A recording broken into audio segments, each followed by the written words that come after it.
my fellow Westorians. Welcome back.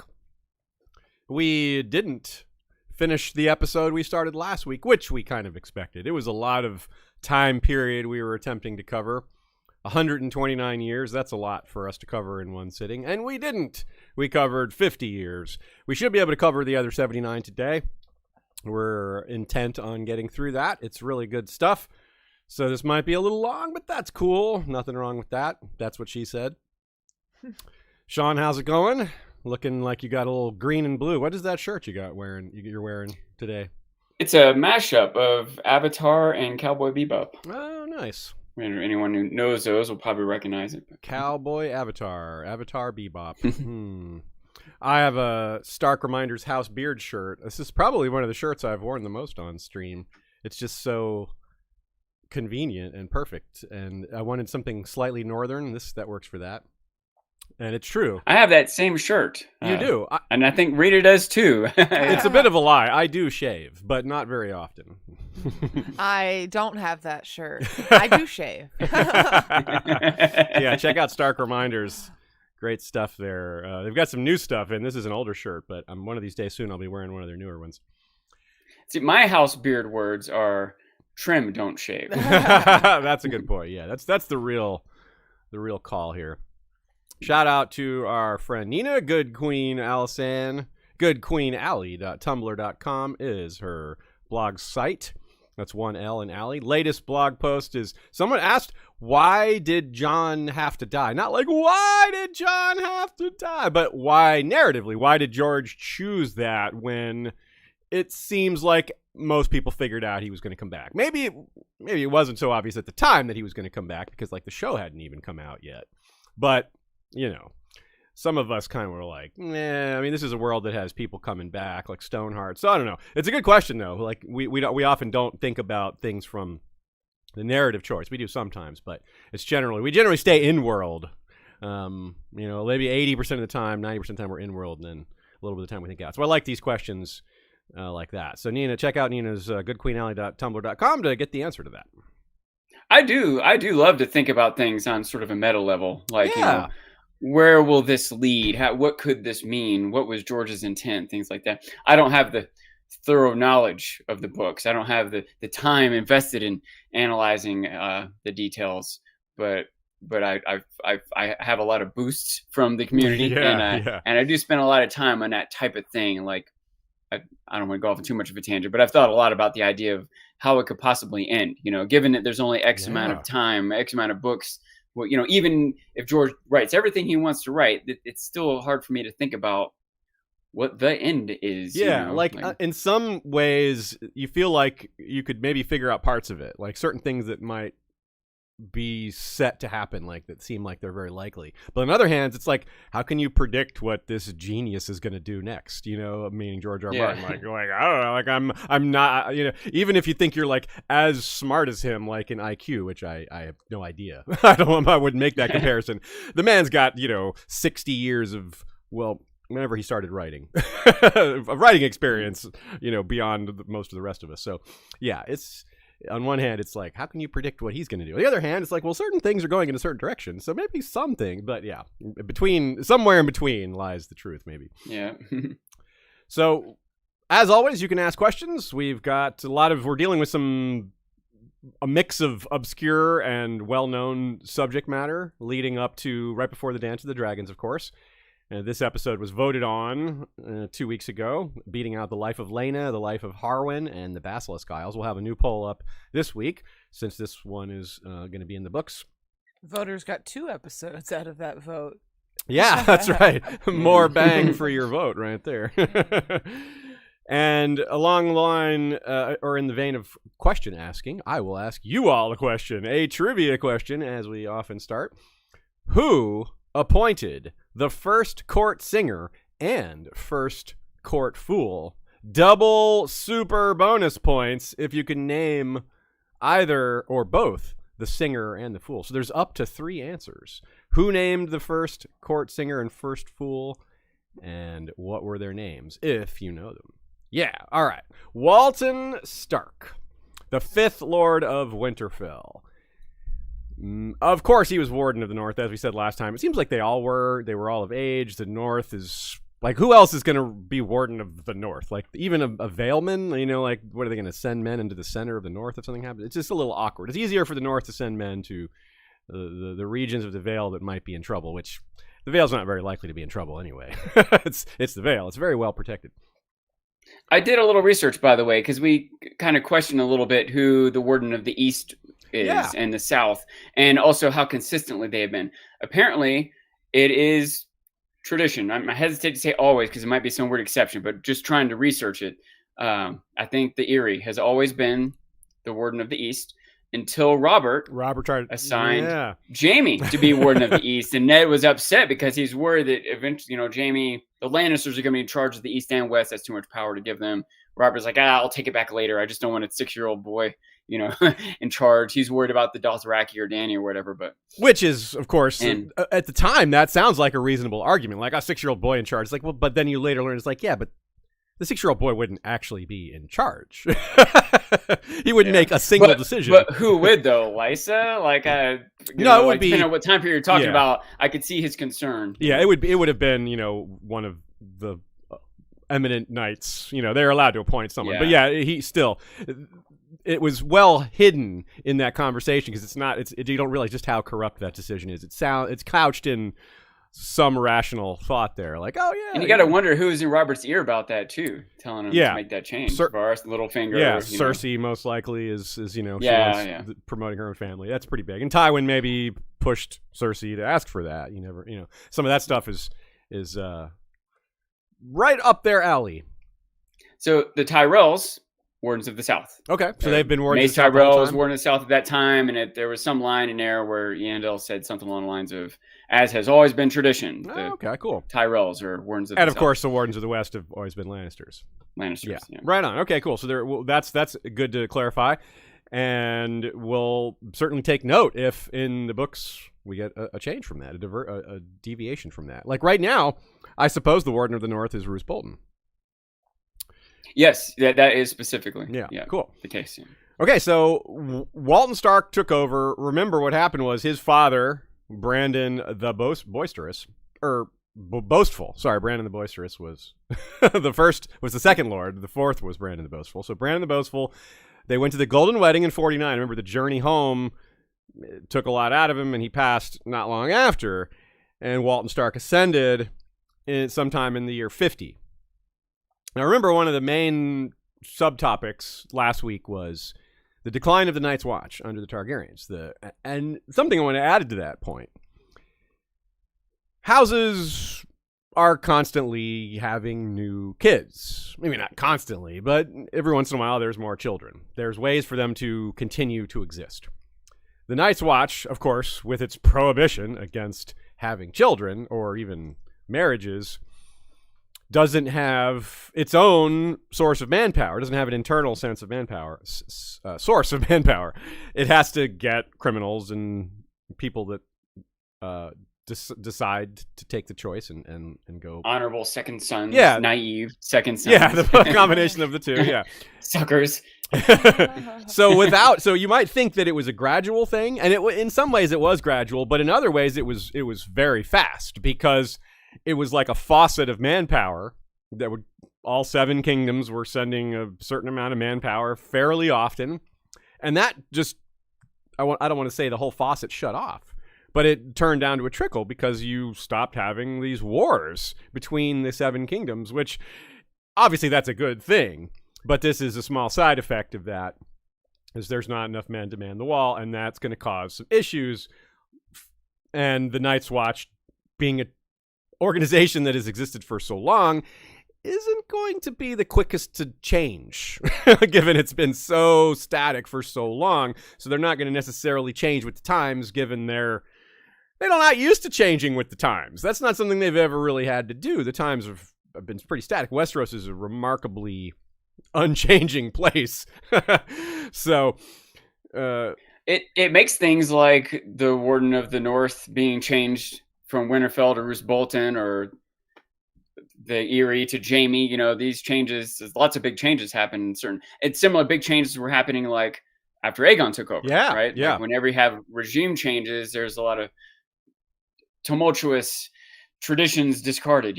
Totally. And so what started to happen is the manpower trickling down that caused problems with the Night's Watch.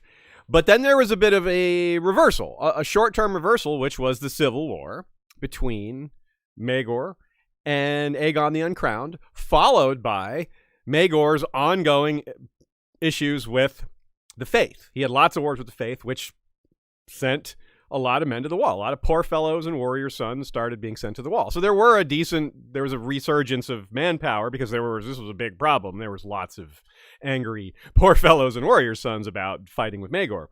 Then Maegor was defeated. We're past the time of Maegor. Maegor was overthrown in 48, and we're in the year 50. So Jaehaerys takes over with Alysanne, right? But there was some transition from the old regime, right? You got some Maegor loyalists that are sent to the wall, including 4 of Maegor's Kingsguard. First of all, one of his Kingsguard was killed like almost right away, like the day he was killed, basically, or like the night before. And one of them was executed for being the primary, having a primary role in the execution of 2 of Maegor's queens, which is, that's grounds for execution when you're a Kingsguard. So the remaining 5, one of them was executed or was opted for trial by combat and lost. The other 4, 2 of whom had defected to Jaehaerys. They switched sides. Jaehaerys was like, nah. Maegor usurped the throne, but you swore an oath to him. Defecting is no-go. You can't do that. You can't have Kingsguard that defect. So you're all 4 you're going to be executed. But Alysanne's like, well, what about the wall? Maybe we can send them to the wall. And he's like, okay, sure, wall. So 4 of them go to the wall. 2 of them are given command of 2 of the older castles. They've started to fall into disrepair because we've already gotten to the point, only 50 years in, where some of the castles are deteriorating from lack of manpower, lack of even being open. Some of the castles have been shut down. One of them was Olivar Bracken, took over Rhymegate, and another was Raymond Mallory, Sable Hall. Nina writes, wow, another Bracken who is a villain. This is my surprised face. Yeah. The Brackens are bad guys again. So Rhymegate and Sable Hall are to the east. So towards East Watch by the Sea, not all the way on the coast, but east of Castle Black, in between East Watch by the Sea. So, of course, what happens? These 2 team up in rebellion. They're like, yeah, this is what we do. The Night's Watch is in decline. We used to be with Maegor. I don't know what they were thinking. Yeah, what's their plan? Take over the wall? Okay, yeah. You can have it. It's definitely one of those cases of, okay, step 1, rebellion. What's after that? Exactly. You don't even have a step 3 or profit. 2. What's step 2? Yeah, we don't even know. I don't even know if there's a step 3 or 2. Yeah, I don't even think they thought that far ahead. So Nina says, I have to imagine Bracken and Mallory didn't think through their rebellion at all. So she agrees. Not only is there a history of Stark kings intervening at the wall when times get bad. So if they're thinking, the wall is weak, but did they forget about the Starks and the entire rest of the North? Nina says, but now the Targaryens are kings. They need to enforce their rule. That means stepping up to defend the realm when there's a problem. So that would mean possibly having to deal with dragons as well. So like, are you going to beat the Night's Watch, the North, and the dragons that get sent? Is that really the plan here, Bracken and Mallory? Yes, that was apparently the plan, but... And even if they did, then what? Yeah, then what? Yeah. Exactly, then maybe what? They just wanted to go down fighting. They just didn't like where they got stuck, and they didn't care about winning. I don't know. What's wild is it sounds like bizarre and unrealistic, but there's so many examples in the real world of rebellions that look just as dumb or as hopeless as this. And sometimes people are hoping when they rebel that other people will rebel too. But this is not as likely, especially in this region where the Starks are extremely popular and well regarded, and it's your odds of finding allies are pretty remote. But maybe there was a different attitude in the Night's Watch of those in that era that affected this or pushed them in some direction. Who knows? They were all in a bubble of some kind. So anyway, it didn't work very well. Now, you would think maybe the Starks were intervening more often because of these issues. because of the Night's Watch being in decline. But on the other hand, maybe this was one of those first times where the Night's Watch was tested due to its lower level of manpower, and thus the Starks had to help. Before, maybe it wasn't necessary, because as we know, when Aegon the Conqueror landed, it was 20 or 30,000 men that was under the command of the Lord Commander. Fast forward only 2.5, 3 generations here, and, well, we've already got abandoned castles. So you could see just how quickly that declined. Here is a quote, because most of the Watch stayed loyal, and the Stark in Winterfell did what the Stark in Winterfell tends to do. Once joined by Lord Stark and his bannermen, the Black brothers retook Rhymegate and hanged... Oh, sorry, one second. Okay, I'm going to start that over. Once joined by Lord Stark and his bannermen, the Black brothers retook Rhymegate and hanged the Oathbreakers, save for Oliver himself, who was beheaded by Lord Stark with his celebrated blade Ice. When word reached Sable Hall, the rebels there fled beyond the wall in hopes of making common cause with the wildlings. Lord Walton pursued them, but 2 days north in the snows of the haunted forest, he and his men were set upon by giants. It was written afterwards that Walton Stark slew 2 of them before he was dragged from his saddle and torn apart. The surviving men carried him back to Castle Black in pieces. Yikes. So that's pretty epic, right? You get this badass Stark Lord who killed 2 giants, apparently personally. Maybe he had a little bit of help, but that's pretty epic way to die. He went to Stark Valhalla for sure. These giants, though, that's kind of interesting. Only 2 days ride out? Like, that's really close to the wall, isn't it, Sean? Like, that's a little unusual. You could expect they were a little surprised by that, seeing them so close. I wonder if it was less unusual at that time. Maybe. Or if maybe they've been sent for, maybe giants in general, but maybe there were a couple there for some particular reason. Yeah. Who knows? Yeah, and it's possible that the free folk knew, were aware of the decline of the Watch, and they were pressing a little more. They're like, this is our chance. Let's take advantage of their new weakness. And it probably... How long had Oliver and those other guys been up there? Oh, not very long. About 2 years, I think 2 years. Yeah. So that's long enough to maybe have coordinated with the wildlings. That's true. Now, but what ended up happening, well, that's actually not quite there yet. It says, and his bannermen, too. So, as you can see, Stark wasn't alone. Apparently, this party that went north must not have been that big if giants killed the Stark. And I'm not clear on how large this group was, but in that region, the bannermen east of Castle Black, Umber would be among the most likely. They're the eastern portion of the north there, closest to the wall.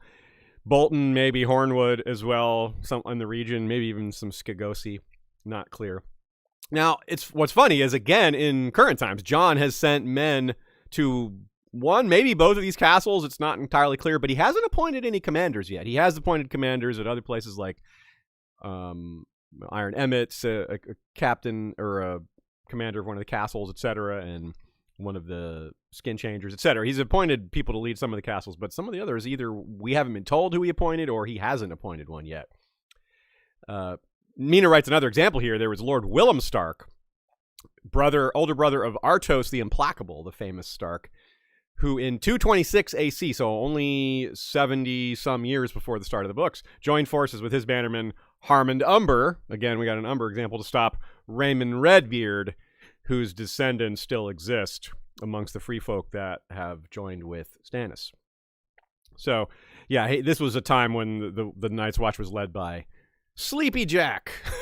He got that nickname for allowing Raymond Redbeard to get past him.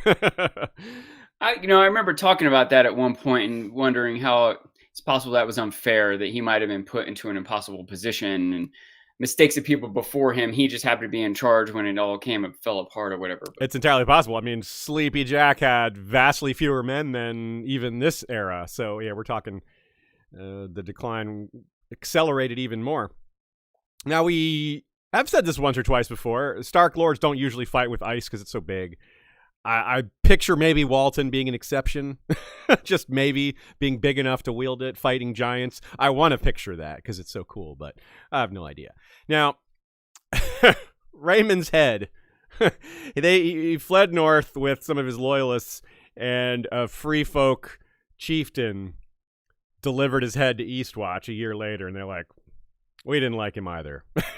It's like, Stark was like, I don't like you either. That's basically what happened. And they were like, well, what happened to the rest of his men? And they said, we ate them. That's what he said. We ate them. So I don't know if that was just to intimidate the Rangers, or just he's just having fun, or maybe they really did eat them. It seems possible. Like you definitely can't put that past them. So there might have been lost in translation. They might have consumed them. They might have absorbed them into the wildling culture, you know? Yeah, you never know. Maybe one or two were allowed to join.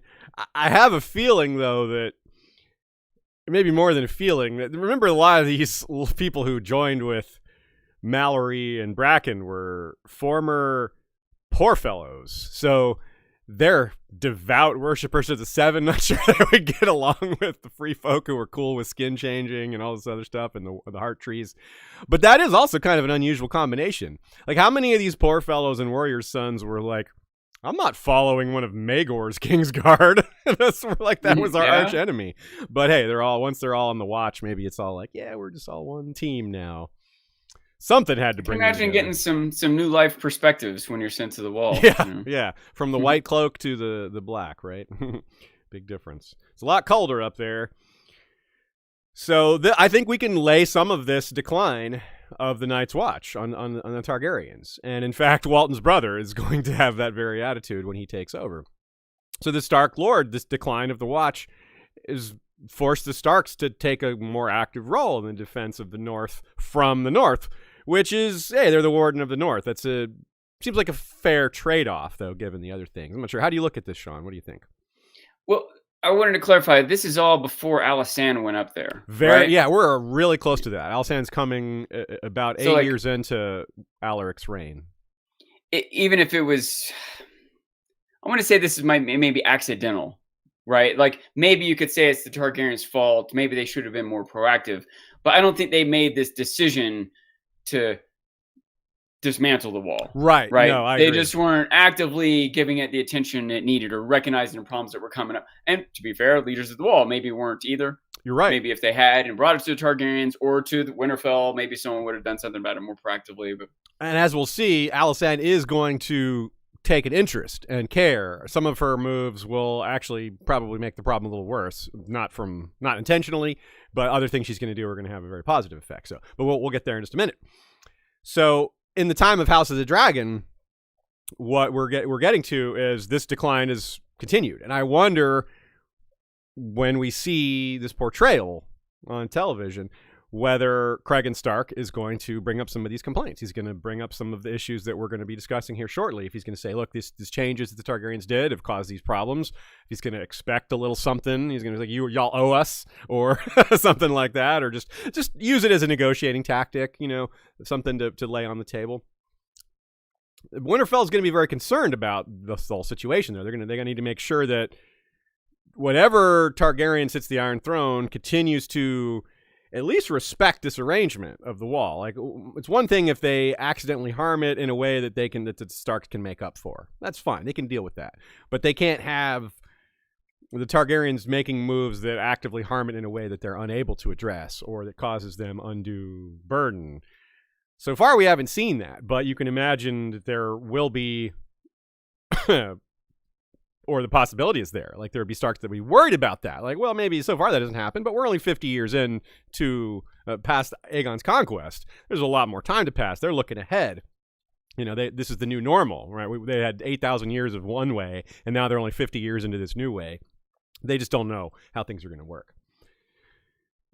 It is a little perplexing given the new perspective we have about this Ice and Fire prophecy that Aegon apparently knew about. Yeah. It seems like there would have been more of a proactive effort to maintain the wall, Good point. So I wonder if maybe Aegon or someone in there knew it wouldn't be an issue for centuries to come. Somehow they had that insight, so we don't need to worry about it right now, Or if he thought... Or maybe it was lost. Maybe someone who knew something about it wasn't aware at the moment or didn't have a plan in place yet, and I'm not sure. If you want to look at it a little more cynically, I like your ideas there, but maybe a more cynical take would be Aegon didn't think it mattered. He thought, well, what matters is the Targaryens. Doesn't the wall, all that other stuff, that wasn't in the prophecy. He didn't dream about that. So to him, it maybe is his it's just secondary. Like, I mean, Melisandre has said similar things. She doesn't say the wall is unimportant, but she's looked at certain things like, oh, this will be gone in 10 years. Like, she thinks that about the free folk. She's like, yeah, this is a doomed people. Like, there's no point in trying to save them.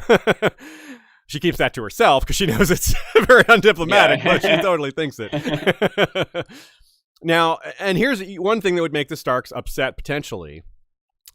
Alaric is going to be an example, again, of this, is why do you send these people? Like, it's one thing to send criminals to the wall. It's one thing to send people, prisoners of war, to the wall. But these were some particularly bad people that you sent. Why are you sending Maegor's Kingsguard? Why are you sending Porfell? Why are you sending these people? Like, this was too much. So many of them at once is a problem. Like that, maybe if they were spaced out a little more, if they were more of a minority, but like this much, it became a problem. And this is the kind of thing that they're wary of. Like, what if you send us, another group of these, but there's 3 times as many, and what are they supposed to do about that? So you'd rather have, I'm making numbers up, but you'd rather have 4 good soldiers than 14 untrained soldiers. Yeah. Right. Yeah. 14 totally. Untrained soldiers is going to suck up 4 other good soldiers' time training them. And maybe in the long run that's better, but in the short run, you have to feed them, you have to train them. And if it's 140 instead of 14, and some of them already trained, you're really going to have a hard time feeding them. Yeah. And what if they unite together to rebel? You could see a lot of problems about this particular scenario that it's like a perfect storm of trouble. Yeah, and these are exactly the kind of unforeseen consequences of this new world that they're living in that they would have to be wary of. And far away on the Iron Throne, they're not going to necessarily pay attention or care about what's happening on the wall.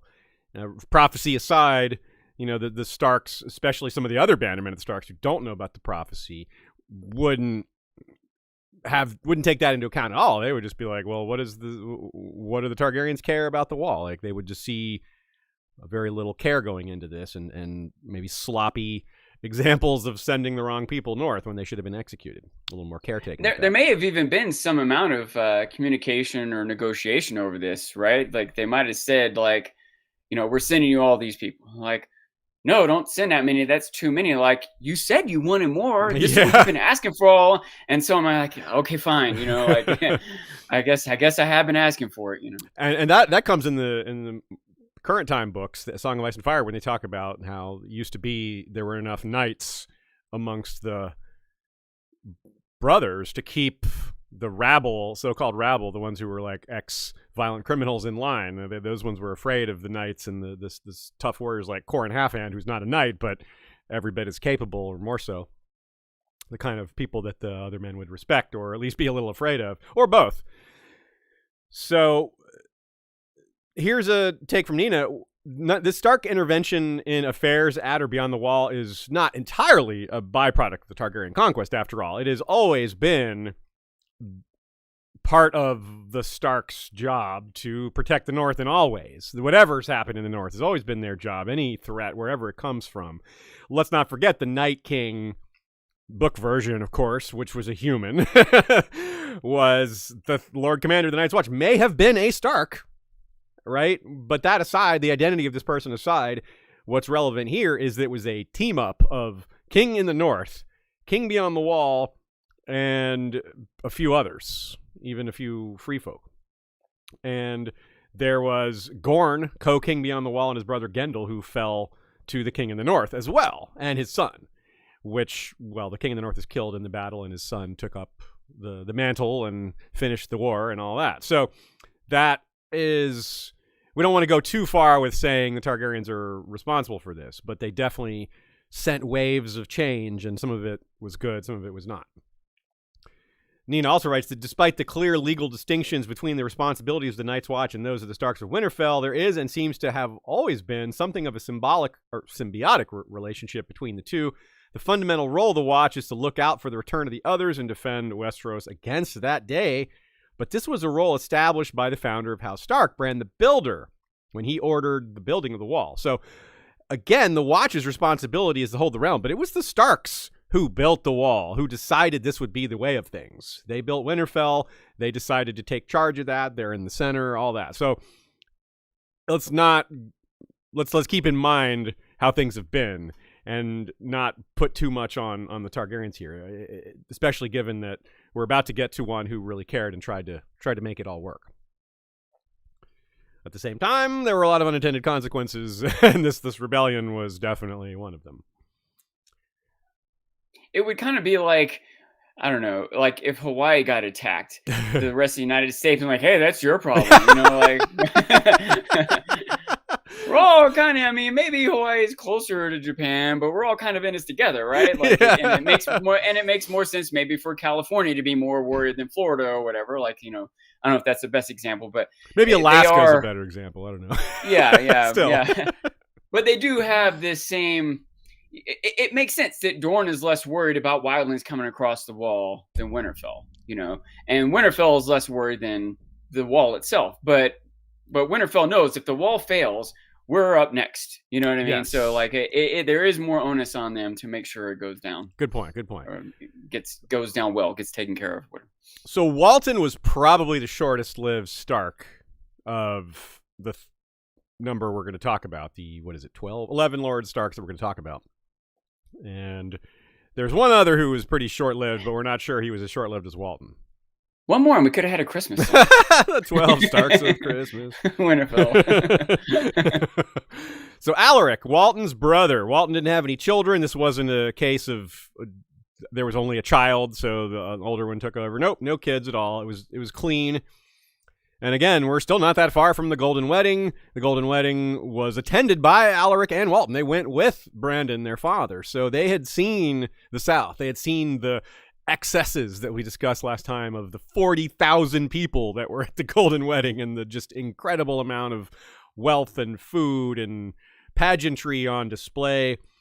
He would have seen Silverwing and Vermithor as well. And when Alysanne came to visit in 58, he saw Silverwing again.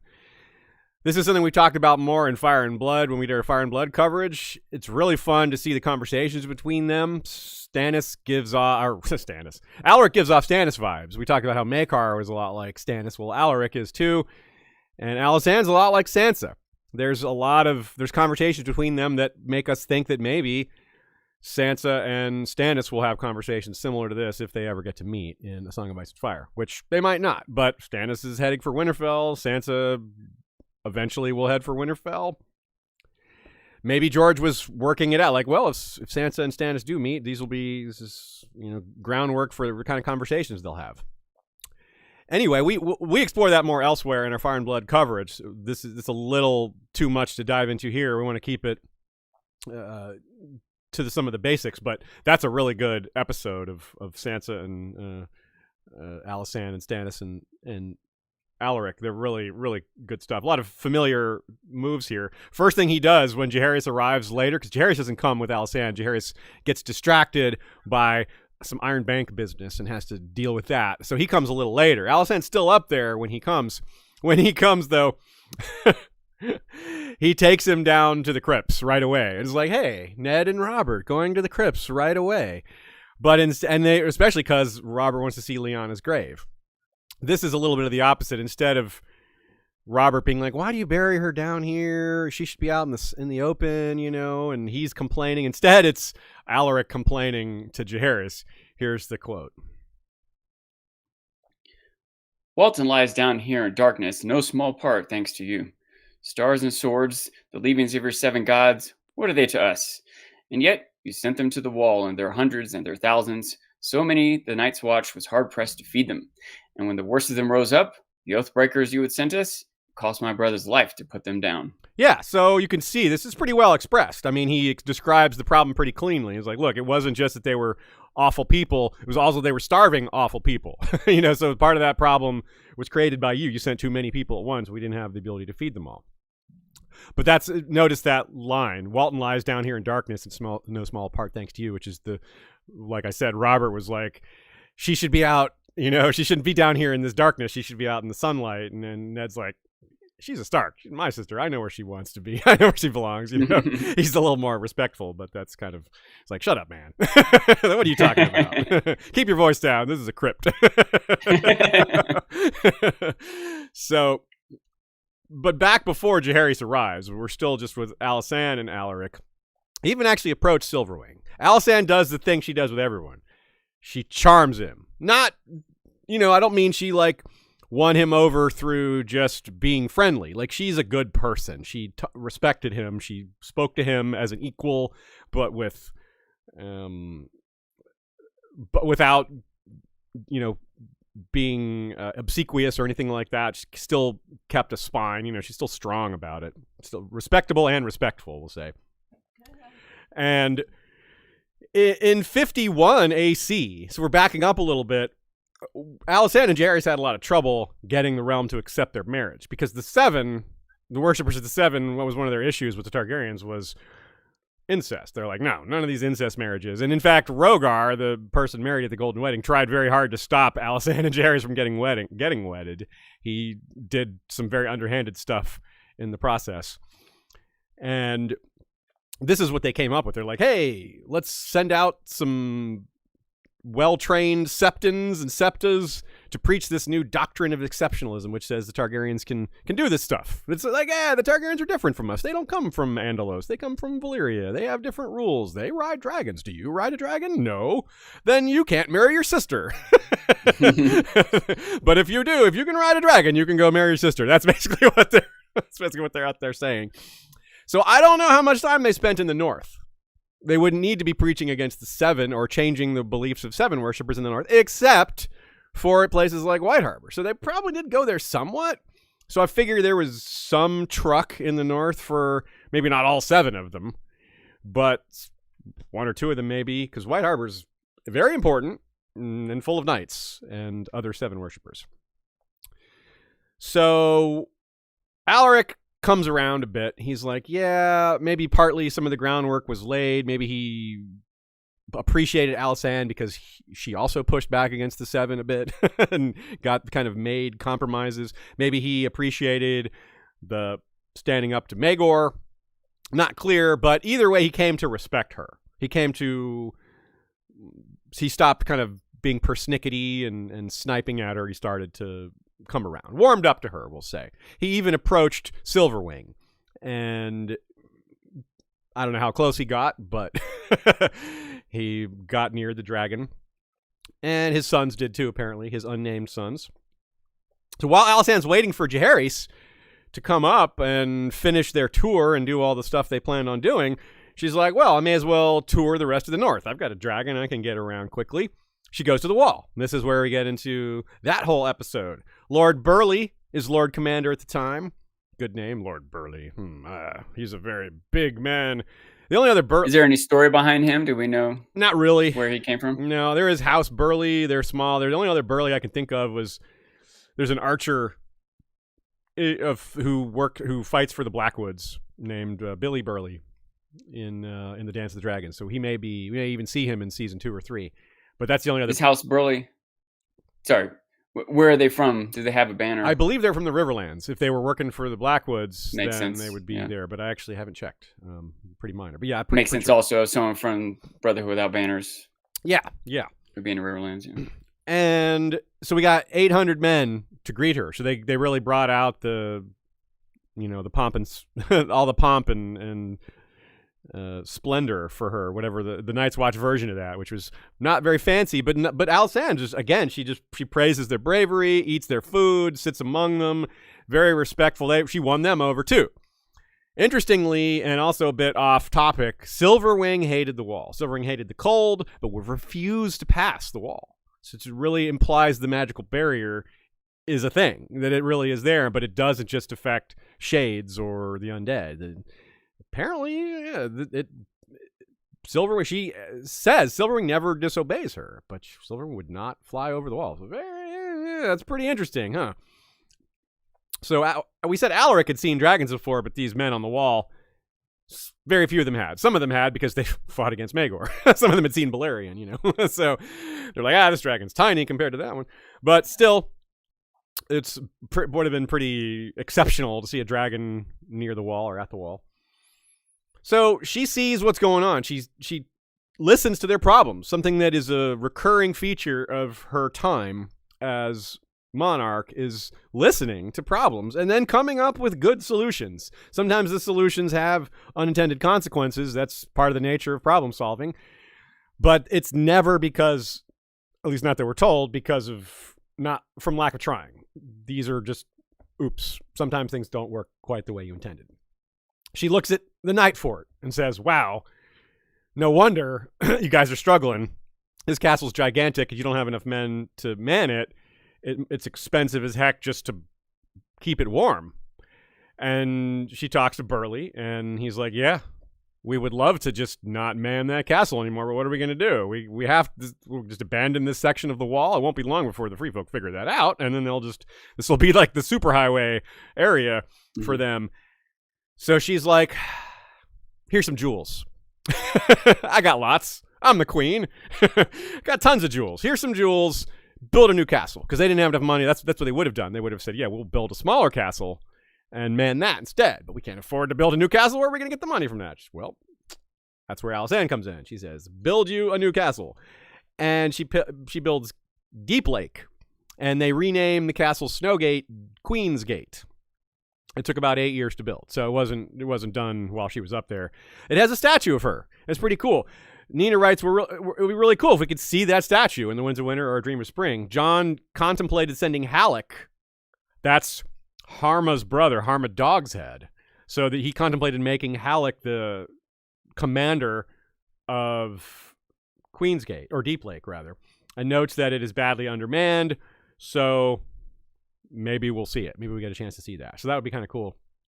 Queensgate is also led by a woman, Morna Whitemask. So that's neat. That's one of the Wildling chieftains. And we'll see what happens with that. So that's a developing situation. So that's pretty neat. This is the end. This is when the Night Fort saw its end of being manned. We also see that the Watch was more forgiving to raiders in this era. They were a little more humane about it. Alysanne has shown a group of captives, and they describe what they do. When a raider is caught, they cut one or both their ears off, and they let them go. So that way, if they come back, if they raid a second time, you know that this is their second offense because their ears are already gone. It's like, unless they find a way to regrow their ears. So we don't see that practice anymore. Isn't that interesting, Sean? They must have given up on that. Maybe because they're under too much pressure. They're with the lack of manpower. They're like, no, we can't give them a second chance anymore. We can't afford that. They know we're weak. We have to kill them. We can't give them a second chance. It's too dangerous. Is that how you interpret that, or can you think of another reason why they might do that? I could think of a few reasons. I can imagine it might be that the wildlings just don't go back a second time. Like, I already got my ear cut off. You go. They might have like learned. I could think of a lot of factors. But, maybe they're just getting more desperate. Just changing times. Yeah, all kinds of things. Yeah, there's a good bevy of possible reasons to pick from here, I suppose. Now, Alysanne pressures Lord Commander Burleigh into where are the women? I know there's women around here somewhere. You can't just, you're hiding them somewhere. And she finally relents. She's like, okay, Molestown exists. and so she goes there and she talks to the women there. And this is very important. She meets a girl at Molestown, and here's the story of why she's there. This girl is in Molestown because she's forced into sex work because of the tradition of first night, which is when the Lord has the right to sleep with a newlywed before the husband. It is portrayed in the movie Braveheart. There's some historical debate on whether it really happened in the real world. But that's a whole nother story. It certainly happened in Westeros. It's existed since the time of the First Men. It is a First Men tradition, not one of the Andals. The Andal lords just said, okay, we'll do that too. They didn't start it, but they continued it, so they're certainly culpable as well. But it began with the First Men, and it may date back to the time when there was magical blood. Like, some of these people were actual Age of Heroes figures, like the way we talk about back in the day, Sean, when we're comparing it to the Greek gods, where anyone Zeus sleeps with is born with some of Zeus's powers. So that's why it's not just so simple as, well, this is just straight up rape. Well, it is just straight up rape, but you actually had people who wanted it because it would imbue their children with magical powers. So, but fast forward to today and no one wants it. There's no one with magical powers. It's been quite a while since that was a thing, because skin changing doesn't pass down that way. So that's not a thing. That's not even that isn't a thing. So it's pretty awful. It's more than pretty awful. It's extremely awful. And it's like incomprehensibly awful. Yeah. So much so that I suspect it probably didn't really happen very often. No. I gotta suspect it had to be a rare scenario where you had a particularly villainous lord, who was maybe unknown to higher powers that be or local authorities, or maybe only did it to someone who was a troublemaker in town anyway, or something. I just can't believe that people would allow it to continue on a very big scale. Yeah, you're right. It wasn't popular. It wasn't common for the lords to do, as far as we're told. Maybe it used to be, but yeah, we're told that it's mostly kept under wraps when it does happen, and most of the lords don't do it because, yeah, it's evil. So, and they recognize it as that, even though it's technically legal. So, but this girl at Molestown, though, her example was one of the side effects of this that you might not even think of. Her husband considered her soiled because she was raped by this lord who came by. So she takes the brunt of both of this, like the cultural belief that this woman is damaged because someone else had her first, versus this cultural belief that the lord has this right. Both of them just are horrible for the women in this situation. None of this is, obviously the rules weren't made by them. So Alysanne's like, this has to end. She reacts the way a decent person would, especially a decent person with the power to do something about it. She's like, no way can this be allowed to continue. Jaehaerys is a little wary of ending it because he's wary of taking rights away. But she's like, no, we're ending this. You're not taking rights away. You're protecting rights. And you're not even granting rights. You're protecting rights that already exist. You're right. And that's how she framed it. She's like, look, what would you, and she used it herself as an example, like, what would you do if I'm your wife? What would have happened if you weren't the king and you were some blacksmith and some lord comes and Jaehaerys is like, oh, I'd kill him. And he's like, see? Like, do you see the point here? Like, hello. That's what all these men want to do. Minus the ones who were even worse, like the guy who sent his wife away, the Molestown girl. So either they want to kill the man who did it, or they throw their wife away, or something awful in between. Who knows? Like, none of the outcomes are good. So she is adamant it has to end. It does, yet it doesn't. It's gone, yet in A Song of Ice and Fire, Roose Bolton does it. We hear him talk about it. That's how Ramsay Bolton is born. And he claims that plenty of places in the remote north it still happens. He's like, yeah, he calls Alysanne the shrewish queen that ended it. but it still happens. He says it still happens on Skagos. He says it still happens. The Umbers still do it. He says they pretend it doesn't, but they still do. So it's like, eeh. So that's bad. That's real bad. That's one of those examples of the Old North that isn't good. It's quite not good. Like this is way worse than the sacrificing criminals to the heart tree, because at least those are criminals. These are innocents we're talking about here. So anyway, that's a very important cultural change to the north. So Alysanne, not only is she building castles on the wall and helping them with their manpower issue, but she's making major changes to the culture, good ones in this case. She also walks on the... Go ahead, Sean. Real quick, I just want to clarify, this is all still while Alaric Stark is the... Yeah, Alaric rules for 23 years, so we're pretty early in his reign. This is the first third of his reign still. We don't have his reaction to this legal change. We don't actually hear from the North on this legal change. She goes... This happens later, like after they're done in the North, they go back to King's Landing, and she makes this petition at council one day. But we don't actually hear what the North does about it. Apparently, they're just like, yep, okay, sure. The Stark, like Alaric had already grown to respect Alysanne, and maybe he thought it was evil too. I wouldn't be surprised if he's like, yeah, I'm totally with you here. Let's change this law.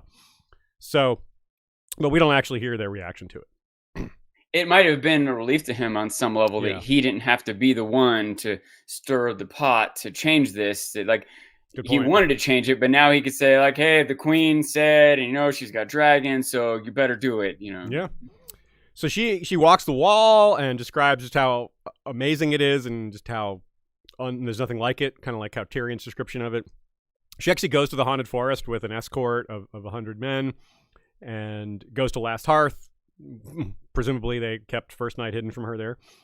But then we get to the situation of the new gift. This is exactly what I meant when I said that Alysanne wanted to help, but some of the things that she did had unintended consequences. She said, okay, so the Night's Watch has trouble feeding itself. That was a complaint Alaric made about not having enough food to feed all this huge batch of new recruits for the wall, these poor fellows.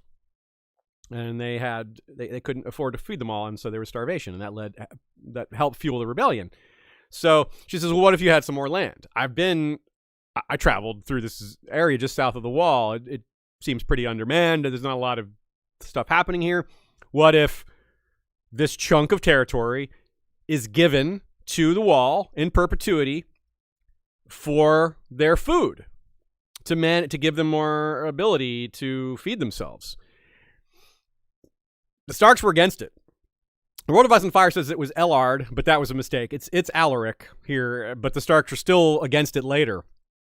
The idea was they wanted the Night's Watch to focus northward. Like, no, we need to feed them and let them just spend all their manpower, focus north. Patrol against the free folk, watch out for the others, do all that. Don't farm, don't do all that other stuff to beyond a certain level, because that's the manpower that you need to be sending north, and patrolling is going to be used for farming instead. You're going to need more of your recruits to be stewards and fewer of them to be rangers to manage this property. And that's not the goal of the Night's Watch. The Night's Watch is a military organization, a defense organization, a security organization, not a farming collective or whatever. So they were right. The Starks who pushed back against this turned out to be right. Over the long run, this exacerbated the problems of the wall. It was more territory for them to manage, more things that weren't defense. And it's not mentioned, but I think that maybe some of the lords of the realm started thinking, they've got their own stuff now. We don't need to send them anything. And they still needed that. I'm not saying that she made the exact correct decision, but I still feel like if the North felt that they should be focusing north instead of farming, like, all right, we'll send some farmers up there and you farm that land and give them the food and they can do that. Like, would Alysanne have been against that? If the Starks thought they knew how to manage it all better, all right, go ahead. You can still go manage it better, but you're not doing it. And so here's my solution. And the Starks still didn't manage it better after that solution either, right? Yeah, the Starks, when the wall suddenly had these troops they couldn't feed, the North and the Starks and whoever could have sent them enough food, but they didn't. So Alysanne's like, well, here's this land. And so now the Starks are like, well, they shouldn't be farming that land. Okay, you go farm that land and give them all the food. Like, you still have all these other options to do it a different way. And instead of taking those options, they still let it fall apart and just blamed Alysanne. I don't know. I think her plan was fine. Yeah. Well, here's what the World of Ice and Fire quote says about it. I hear what you're saying, Sean. It's not like the Starks are just absolved here. Like, it's like, didn't work, so we throw our hands up. There's nothing else that can be done. Yeah, you're right. Like, it's not like that was the only move that could have been made. Here's the quote from the World of Ice and Fire. It may be that the Starks feared that, under control of the Castle Black, the new gift would inevitably decline, for the Night's Watch would always look northward and never give much thought to their new tenants to the south. And, as it happens, that soon came to pass, and the new gift is now said to be largely unpopulated thanks to the decline of the Watch and the rising toll taken by raiders from beyond the wall.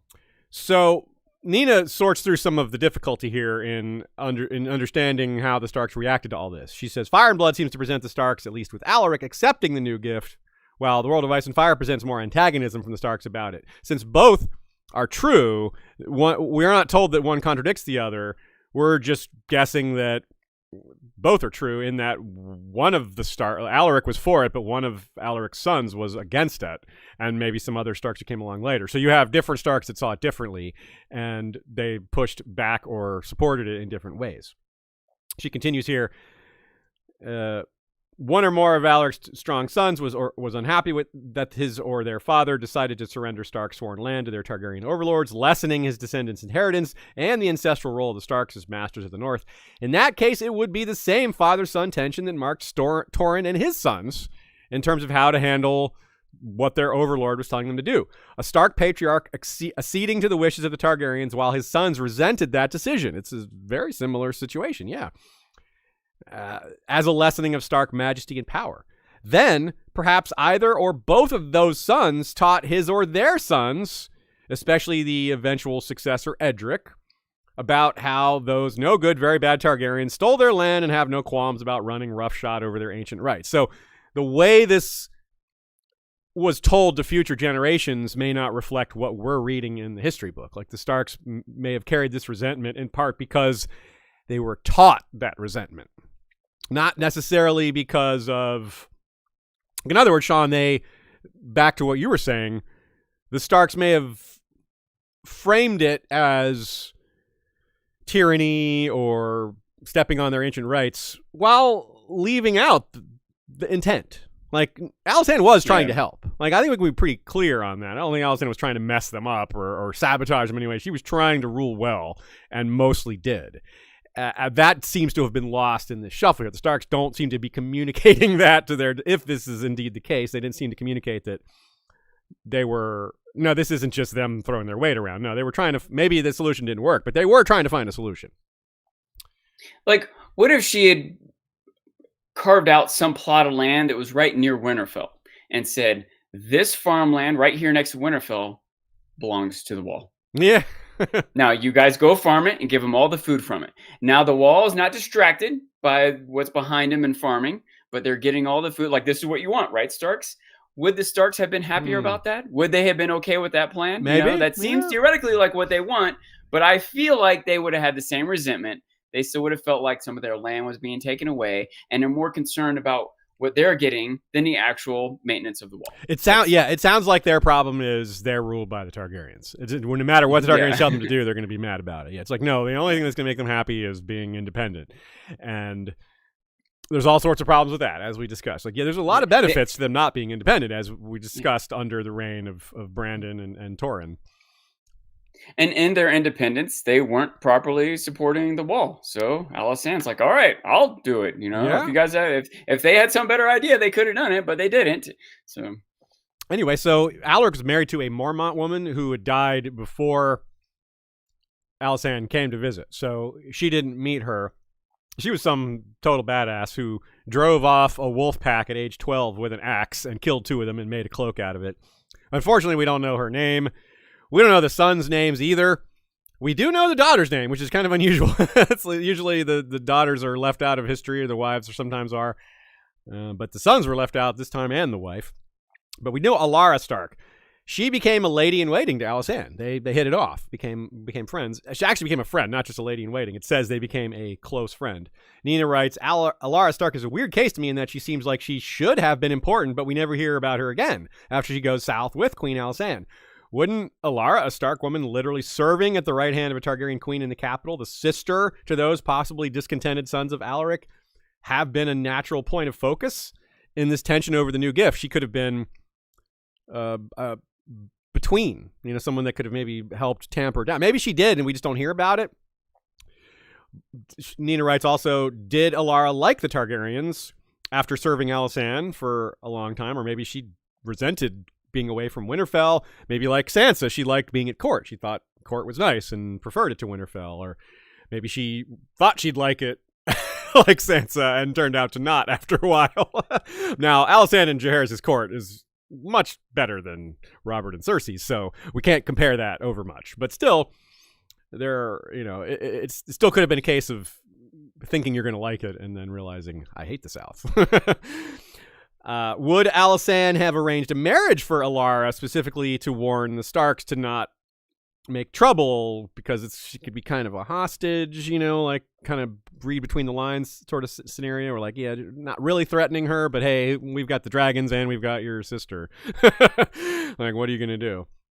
So maybe Alara dissuaded her brothers from these thoughts of trying to regain their independence. Maybe she was a source of... Maybe that added to their resentment. Maybe they felt like their sister was taken from them. Good point, because remember what happened with Torrhen's sons. They refused to attend that forced wedding that Rhaenys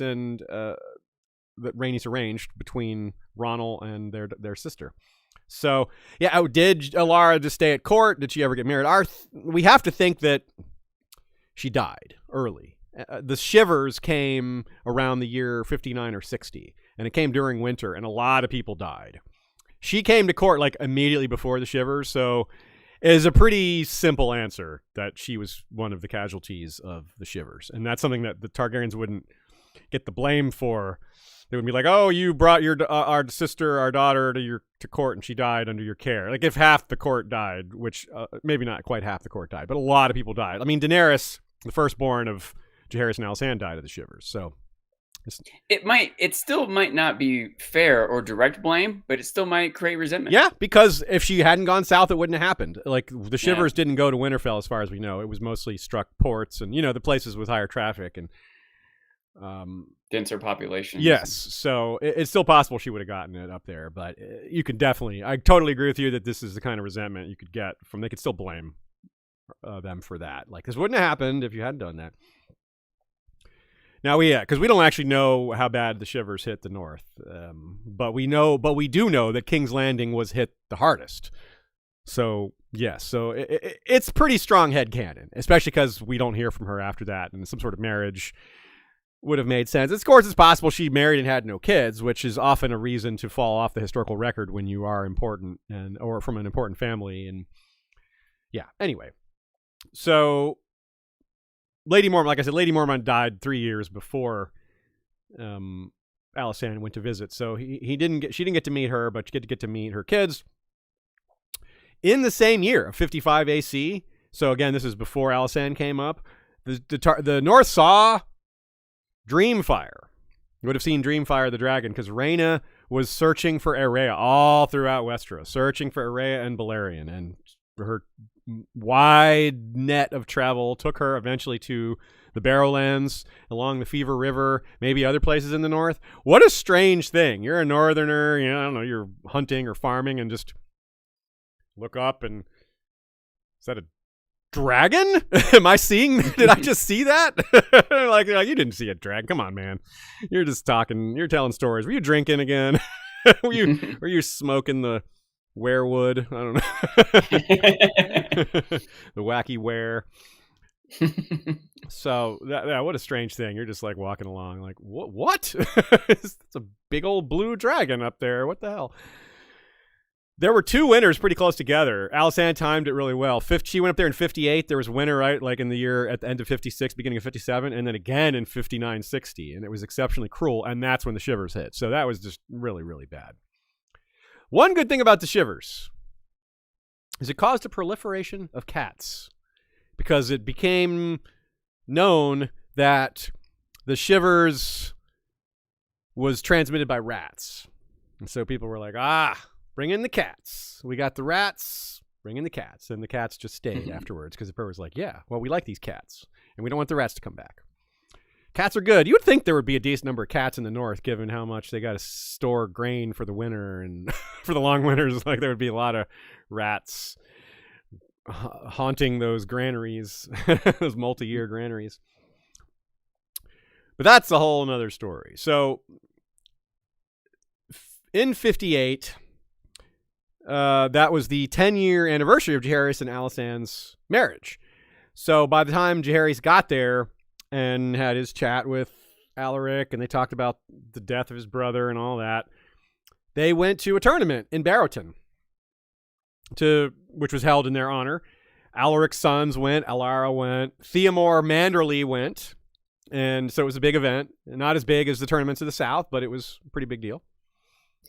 In the document, you called this the 10-year tourney. Now, this is a 10-year anniversary, not a 10-year long tourney. Right?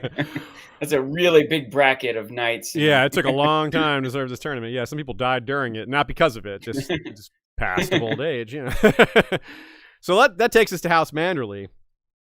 Very important. As usual, House Manderley is the place where the North and South have their joining point. So Lord Theomore was a pretty powerful guy, and he had a, quote, famously large family, which I'm not sure what context they mean, because Manderleys are famously large. This isn't just a modern-day Manderley thing of being overweight or big-boned or just burly. There are lots of big Manderleys throughout history. It seems to be like a genetic thing. So when she says famously large, I think it means both. They're big people, and there's a lot of them. Quantity and quality. Yes, both quantity. Yes, exactly. They know how to they know how to occupy a chair, and there's lots of them. Yeah, that's right. They're very capable too. Here's a quote that shows what Alysanne was thinking when she came upon House Manderley. This one me? Okay. Alysanne Targaryen, ever desirous of binding the seven kingdoms closer together, saw an opportunity in Lord Theomore's famously large family and promptly set about arranging marriages. By the time she took her leave, 2 of her ladies-in-waiting had been betrothed to his lordship's younger sons, and a third to a nephew. His eldest daughter and 3 nieces, meanwhile, had been added to the Queen's own party, with the understanding that they would travel south with her and there be pledged to suitable lords and knights of the King's court. So that, sadly, some of them would have died of the shivers too, because this timing was pretty bad as it turned out. Obviously not Alysanne's fault. But she even had a lady in waiting among the Manderleys prior to this. So she was already well in contact with them. She held her women's court there, and this is when Jonquil Dark, the Scarlet Shadow, became known to her. She dueled a wildling woman who was a prisoner taken on a raid, or by a raid, and this was a exhibition match, and everybody was impressed.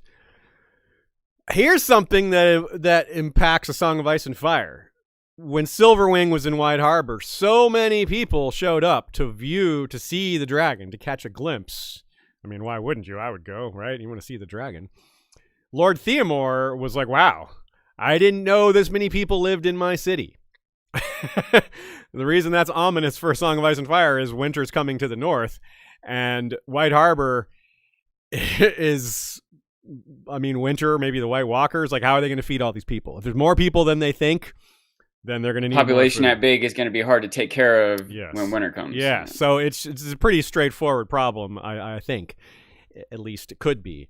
So that, I feel like, is a subtle but very meaningful detail that it's hard. I mean, they don't do censuses in this era, I don't think. Like we take that kind of thing for granted. I think that we have a decent idea of how many people live, not just in this country, but most countries.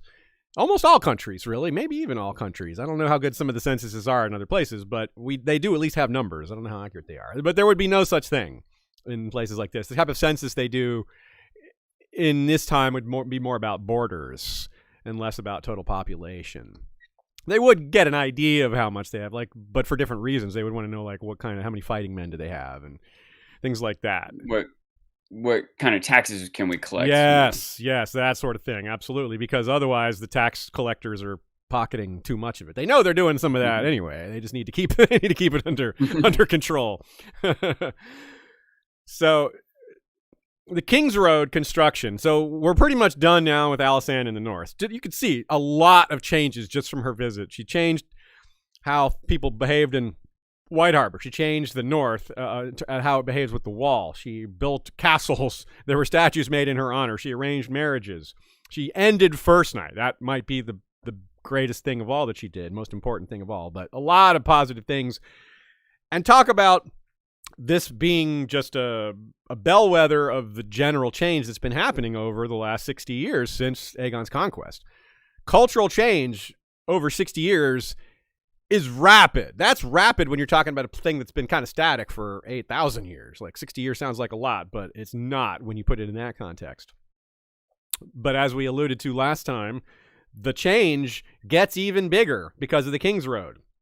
Talk about bringing the realm even closer together, having roads that make it possible for much frequent and greater amounts of traffic to go north and come back, for traders in the north to make the journey by road instead of just staying in the north only or whatever they were doing. So there's a big difference to that. I know we sort of talked about it last time, Sean, but do you have any new thoughts on what a huge deal it would be for roads to joining like just the Riverlands to the north, let alone the fact that those roads eventually lead all the way into Dorne and all the way to the west and everything like that? Yeah, the King's Road, not only does it give connection from the north to, the southern kingdoms and the southern kingdoms to the north, but even within the north itself is really big. Yeah, you're right. And so a central road that travels through it enables travel from Winterfell to the Wall more quickly and vice versa. And all sorts of trade. Food is perishable, and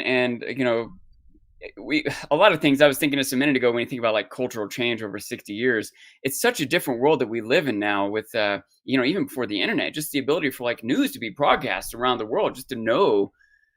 It's so different what was going on, the America's reaction to Vietnam versus World War II, even just because we were seeing it on TV. I say we, but Americans, they seeing riots in the streets, a speech that some politician gives. These things have much more broad and immediate impacts on modern culture. But back then, even if in some town, some progressive leader wanted to, give women their rights, no other town knew that even happened. It's hard for ideas to spread and for progress to happen when you have limited travel and communication. Sean. So, what's that? We couldn't do that 20 years ago, 15 years ago. We couldn't communicate across the world. That's true. Well, 20 years ago we could. But we could. Well, we couldn't 30 years ago. I was quoting The Office to you. You missed it. Oh, sorry. I missed it. I'm sorry. Even The Office is almost 20 years ago. You made an exact Michael Scott line right there. Oh, okay.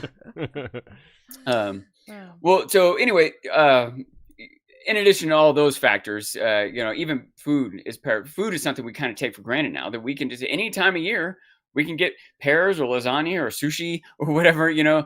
These things would have been rare delicacies even in a certain part of the world for a certain season. Now we just always get it all the time. That's true. So the ability just for someone to transport, like onions from one part of the north to the next might have just been impossible. Like by the time you like harvest it and put it on a cart and drive it 3 months away, it's already not good anymore.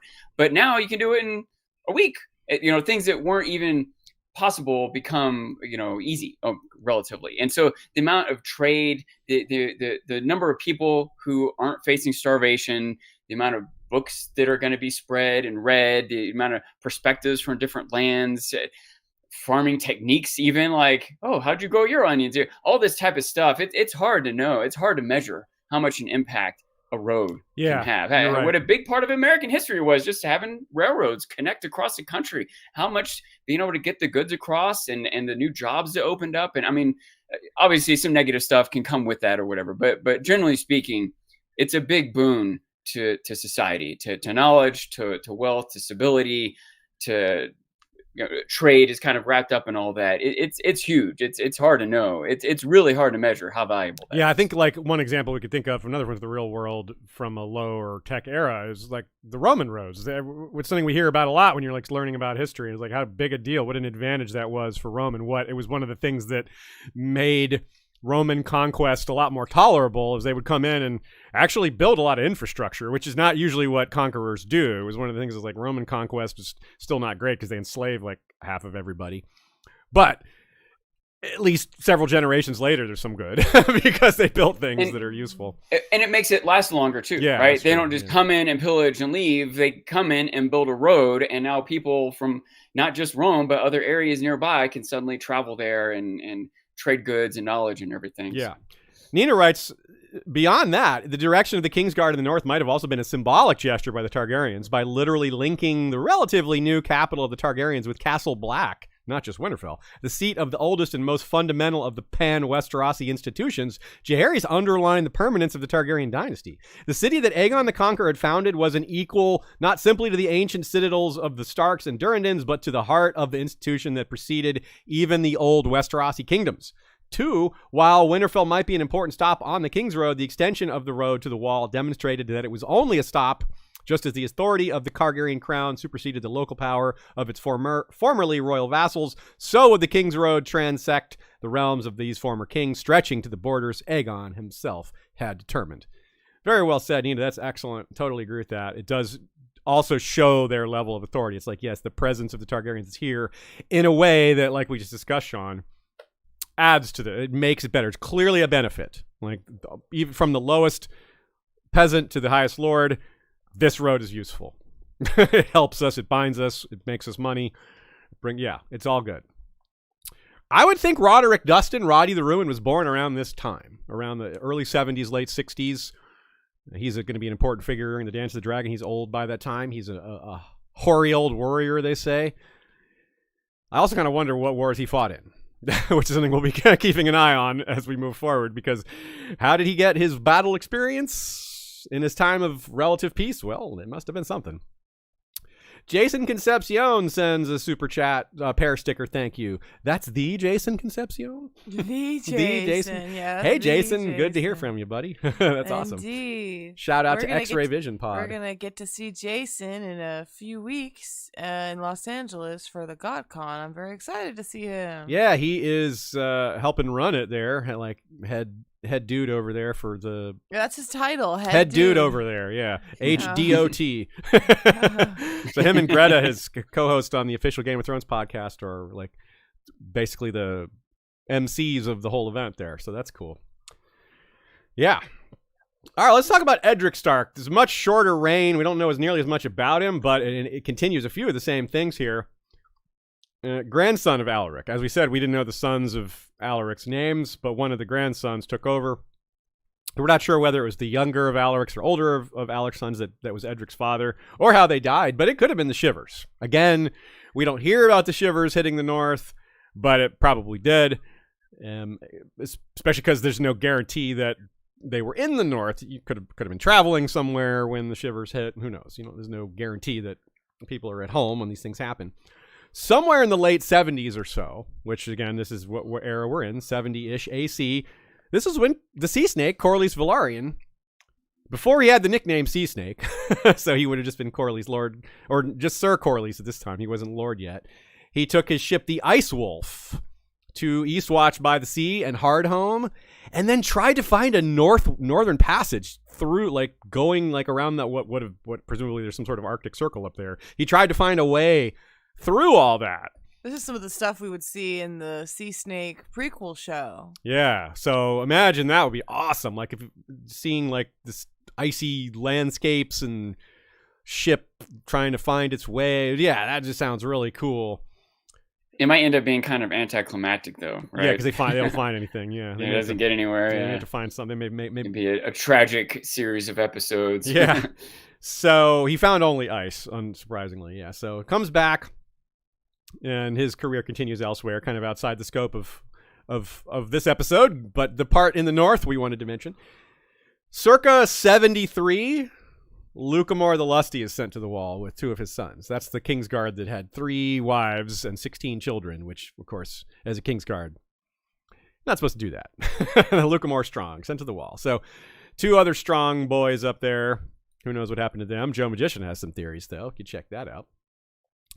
So we don't know much about Edric Stark, but this is the first reign where the effect of the King's Road would really be felt, because the King's Road probably wasn't done until the end of Alaric's reign, if that. It may not have been finished even during Alaric's reign. It was a very long project. Jaehaerys is still like talking about it 20 years later. He's still like, I'm still building roads, man. I'm still working on my roads.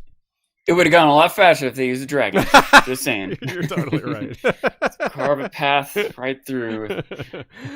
Nina says, if Edric Stark might have been feeling resentful toward the Targaryens for the new gift, then I could see where the King's Road may have helped exacerbate that resentment among the Starks. After all, the King's Road runs directly between Winterfell and King's Landing, a physical embodiment of the relatively new political links between the Starks and Targaryens. Not only would the Starks now, perhaps, be expected to travel more frequently to King's Landing for regular renderings of homage and to bend the knee or just show up and do some FaceTime, but should the tax paying, sure, maybe they could send other people to do that, but still, either way, their presence or indirect presence would be required from time to time.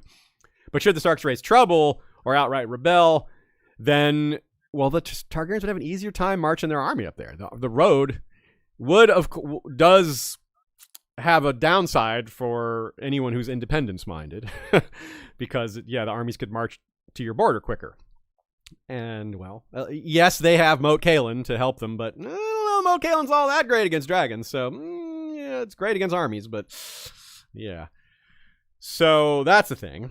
The North would be even more joined to the rest of the realm. This joining, this trade arrangements, this long-standing, we talked about it a lot, Sean, last time with the building of the arrangements, the olive tree example of once these arrangements are made, they start to pay off, and over the long term, that just builds and builds and builds. This is the beginning of what became the long term. Far more merchants and travelers finding it possible, more exports and imports, the other countries learning about what the North has to offer. Hey, we like this, actually. Let's buy more and more of this. And vice versa. The North is learning about other things that are out there that they can buy, the things that can actually be shipped. Like you said, Sean, now it's feasible to ship them because they don't rot before they get there. Or, if they're coming by ship, that was probably already possible. But if it's coming by road, that's the real change. And something like lumber, like how do you possibly transport any significant amount of timber through woods and forests, across rivers, Usually but when you float there's a road... them. Yeah, when there's a road, you suddenly it enables things that were just impossible before. And things that were tough become easy. Things that were impossible become doable. And it has huge impacts on the quality of lives of people, basically. Like, have you seen if any of y'all have ever seen or even tried to watch the show Deadwood? Maybe you don't have to have seen a lot of it. If you saw, like, the first scene, you see that there's a large wagon train going into Deadwood, and one wagon has a problem. And all the wagons behind it are stuck for hours. Yep. That's the kind of thing we're talking about. You have paths that are just made over time by people using them, just following the same route, and the tracks get made. Well, it gets muddy, and a cart gets stuck, and then the same thing happens. Well, that's not going to happen on a stone road. People can just keep on going. Well, it can, but not as likely. A road wide enough for two carts or whatever. I'm just thinking about the evergreen and the canal and all that. Yeah, or you got a big giant ship in the Suez Canal that just blocks everything. Yeah, that was. It takes a much larger ship in modern times to block everything. Instead of just a wagon, you need like a cargo ship capable of carrying literally like a whole neighborhood's worth of goods. So back to House Manderley in the time of Edric Stark. Lord Theomore was still alive, but he had outlived 4 wives. Alysanne, maybe not one of her better arranged marriages, was going to marry her very young daughter Viserys to him. But she died in the year 87 in a drunk driving accident. Yes, the Westeros equivalent of drunk driving. She was racing her horse on stone roads, and her horse threw her, and she went into a wall, like head first. Yes, very bad. But Theomore surely did not forget that he was promised a Targaryen bride, and future Manderleys will bring this up. And we're like, hey, we were promised a Targaryen princess. Yeah, I'm gonna bring that back around again. Do y'all got any more of them Targaryen princesses? A little entitled. What were they offering up for this guaranteed bride? Yeah, right. So Nina writes, it's interesting to me that Jaehaerys and Alysanne decide on Theomore Manderley as Viserys' intended husband instead of one of his sons or grandsons, right? Yeah, that seems to have made more sense. If Theomore was at least in his mid to late 50s and may have been older, by 87 AC, I doubt he would have lived for a very long time after the marriage. So it is a little odd. But perhaps all those other kids were married already. Who knows? Maybe they already had brides. maybe, she says, maybe leaving Visera a young widow with small children would have made her the decision maker. Maybe they were thinking that marrying a young woman to an old lord, when the old lord dies, she'll get to be the dowager lord, basically the lady, kind of like a Lysa situation, or a Lady Dustin type situation, maybe. And that maybe they were being a little sneaky there, but probably not. But that's possible.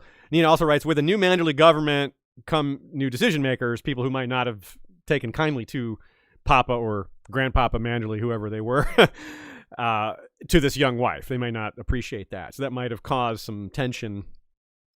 They may not have, but they didn't seem to debate Edric Stark or the sons of Alaric as possible. Maybe they were already married by then. Coming back to Roderick Dustin for a minute, maybe he fought in some of these many battles the Night's Watch was fighting with the resurgent free folk who were testing the wall in this era of Targaryen-fed manpower loss of the wall. So that's entirely possible. Also, slave raiders and pirates are still a thing. Those occasionally hit the north. Ironborn as well are possible, but they weren't very active at this time. So, and maybe he went overseas. You can there's people, he sold his sword overseas somewhere. After all, we were talking about Roderick Dustin. There was Roderick Stark, who joined the Second Sons. So yeah, Starks do go overseas. Company of the Rose, maybe it still existed at this point. Maybe he went to fight with them for a while.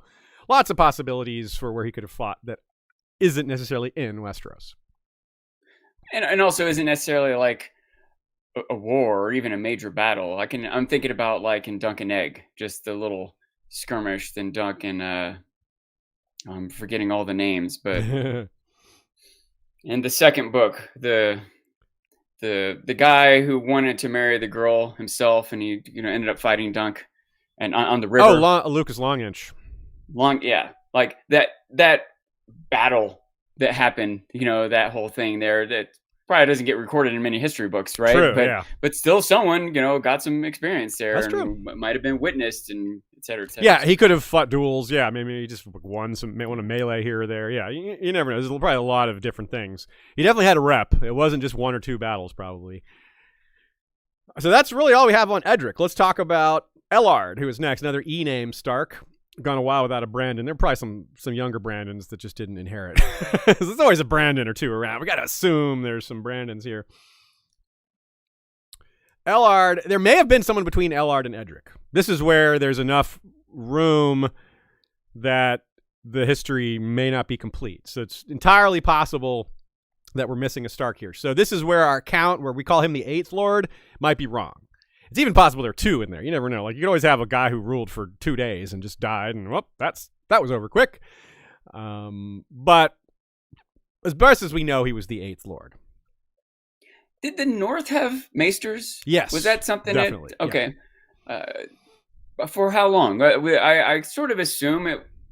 Well, there were maesters with Torrhen when he knelt to Aegon. So okay, yeah. They've been there for a while. It's just it's kind of a cultural thing. Like you're not a high lord if you don't have a maester, because it's just like only like the lower level lords don't have maesters. So it's like up to a certain point you deserve a maester, and over time the value of a maester is such that few lords would shun that. Only like the Ironborn occasionly shun that. Propaganda campaign from the maesters to make that a very prestigious thing to have a maester. Yeah, smart. It seems like there's a lot of other things that sort of separate the North from the rest of the Southern kingdoms. Yeah, and interesting that doesn't. That they also have this value and tradition in maesters. Yeah, it made me wonder though if it might be a reason why we have some holes in their history, that maybe they didn't have quite the same record keeping or concern with point. it. The records may just be up there still. They may have, or some of them got burned when Winterfell's library got burned. No. Yeah. Hopefully that's not the only place they were. So one of the reasons we know that Ellard, suspect that maybe Ellard was not immediately after Edric, is that Ellard was the lord who went to the Great Council in 101 to decide who would become Jaehaerys' heir, the one that we saw at the actual first scene of House of the Dragon. He supported Rhaenys at first, the queen who never was. Then her son Laenor. Then eventually, that's what happened. That's who they supported. Then Viserys was chosen, and they bent the knee like everybody else. Manderly and Dustin followed Stark on this. They both also supported Rhaenys, then Laenor, and then accepted the decision of Viserys when Viserys won. It's suggested by Yandel that they supported Laenor and Rhaenys because they were still mad about the new gift. They wanted someone maybe that would either reverse that or just they sided with the cadet branch, the more Valyrian side of things, because they were farther distance from Jaehaerys' main line. But the Blackwoods also supported Rhaenys and Laenor. So maybe just the old gods side. I mean, they all were of one mind about this. It's not clear why, but they were all on the same side. So that's interesting. Nina suggests maybe that if the Stark saw Jaehaerys I as the architect of the new gift, then they decided not to support his candidate, rather the son of his named heir. Because remember, Viserys was the son of Baelon, who the natural second born of Jaehaerys and Alysanne. Well, the natural second heir anyway. So whereas Rhaenys was the one that they would normally pass over because they pass over women. So maybe they were trying to push back against that somehow. And wanted to see a different style of inheritance laws be respected. Who knows? Regardless, where Aegon I had agreed to leave the old laws and prerogatives intact, Jaehaerys had appropriated northern lands to give to the Watch with no more justification than the king's words. Again, there's just a lot of ways to see how the North could have looked at this and been like, we want to pick someone who's not going to take away our rights. Jaehaerys also is the one who took away First Night, things like that. There's maybe some other bitterness over that. We're not clear how that was received, as we said, but some of them would have hated it. Some of them may have been like, good, but not entirely clear. So by the time the Great Council of 101 came along, that's a lot of different things that the Targaryens had ordered or forced on the North. Roads, the change of the First Night, the changes to the Wall, new castles, marriages to the Manderleys. There's lots of little things that adds up, right? And they might think, like, this is too much south in our North. Let's vote for the ones who we think are going to be more detached from us, more south focused, and maybe keep them out of our business. But that didn't happen. What have the Targaryens ever done for us? Aside from the roads and the aqueducts. Still one of my favorite movies of all time. Monty Python and The Meaning of Life. Yes. Watch that. No, that's The Life of Brian. Oh, right. Yeah, Life of Brian. Yes, of course. Easy to mix that up. Yeah, I'll still the same. My point stands. Still one of my favorite movies of all time. Yeah.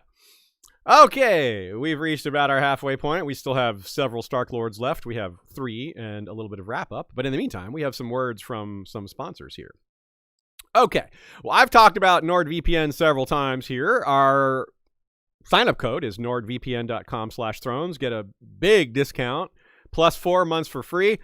I thought today I would tell y'all a little bit about how it actually works, the technology behind it and what's going on, because I think that's kind of interesting. It helps explain why it's valuable and why it can save you money or save you from things like identity theft.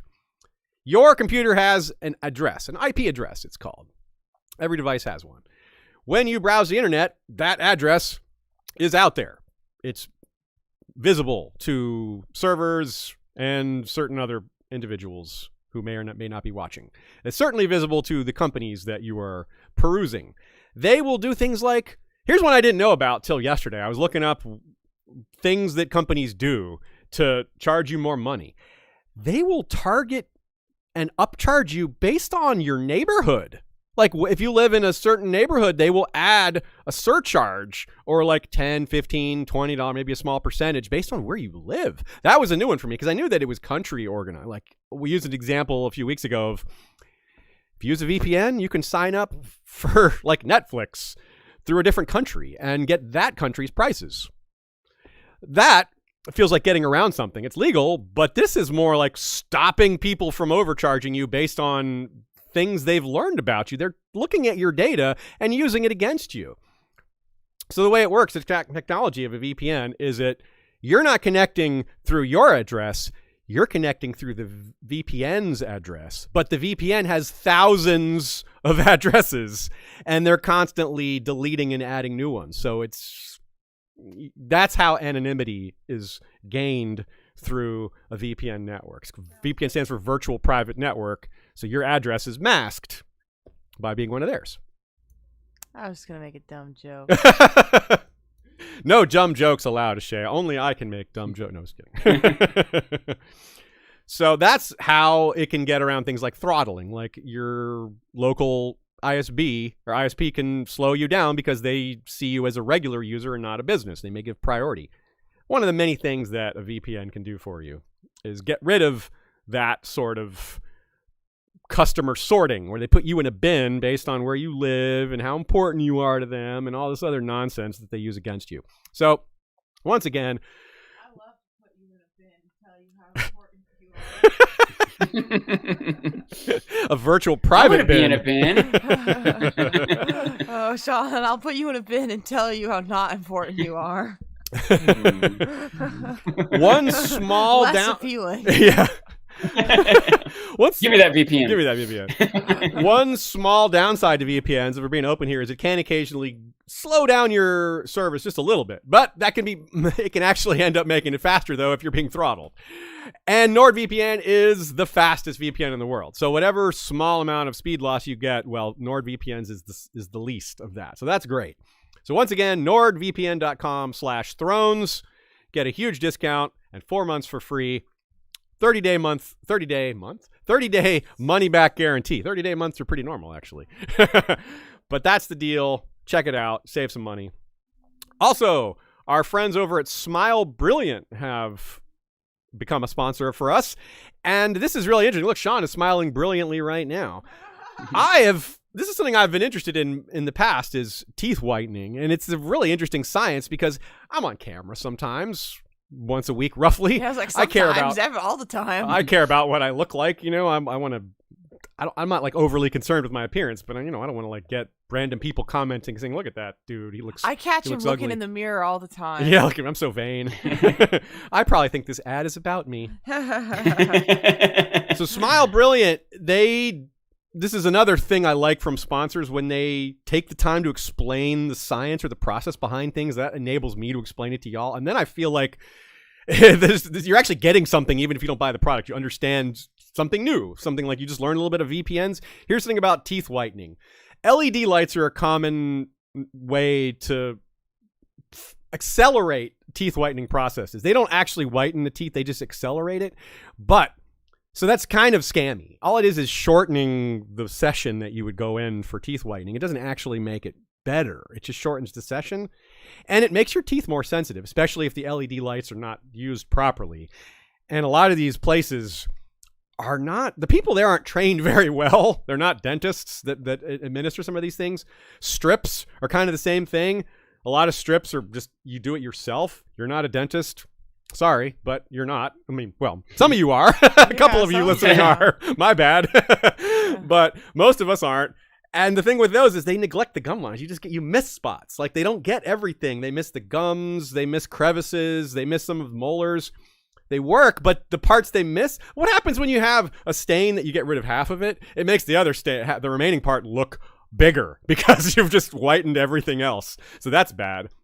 You brought up LED lights and tooth whitening. Yeah. I think if you just like put the LED lights on your teeth, then you're really lightening your teeth up. It's like little gems you can apply, like a little light. Well, we need a sponsor that's selling grills one of these days, and we'll LED grills. Yeah, LED grills. That's what I'm picturing. Lighten your teeth. And talk about a brilliant smile, like when like light emits from your mouth. That's brilliant. Charcoal is another one that people use to whiten teeth, but charcoal's really abrasive. It wears down teeth enamel, so that's a really bad long-term solution. Whitening toothpaste is okay, but it only works on surface stains. It doesn't do deep cleaning. And it's also like charcoal. Sometimes it has charcoal in it, a lot of whitening toothpaste. So it's abrasive and can wear down enamel. So that's short-term good, long-term bad. It will make it worse in the long term. So what does work, apparently the number one product recommended by dentists is the custom fitted tray. Like it's an orthodontic thing in a lot of ways. Dispensed, it used to be very expensive. Only dentists would sell these. It would cost $300 to $1,000. But that changed more than 10 years ago when Smile Brilliant came up with the innovative lab direct process. So head over to smilebrilliant.com, get a custom fitted teeth whitening tray or night guard if you grind your teeth. I used to grind my teeth, and a night guard did help me. I got over that, thankfully. They also have a whole suite of professional oral care products, such as an electric toothbrush, water flosser, dental probiotics, all the standard things you would use for teeth care, made by people that are connected to dentists. So freshen your breath and look great with Westeros. That's the code. Save 20% with the code Westeros. If there's a site-wide sale, use the code Westeros5, and it will make the sale bigger. Like right now, they have a Black Friday sale. It's a big sale. Westeros 5 will make it even bigger. So that's that. Sounds Get like some a whiter teeth with superhero Smile team. Brilliant. What's that? Sounds like a superhero team. The Westeros Superhero 5. team. That's right. Westeros 5. Megan Molo says, what if the Targaryen king confided in Torrhen about the prophecy and then they formed a pact because they realized their common goal? Yeah, this is something we may have to spend a whole episode on. There's so many variations on this idea on who brought it up. Like, do you know anything about a prophecy? Do you know about a prophecy? Oh, we both know about a prophecy. Yeah.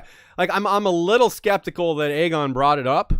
Maybe Torrhen did. He'd be like, this is why we can't bend the knee, because we have other considerations. And on the other hand, apparently Torrhen didn't meet Aegon face to face. And that would mean that, like, Brandon Snow, his bastard brother, would have been the one to bring it up.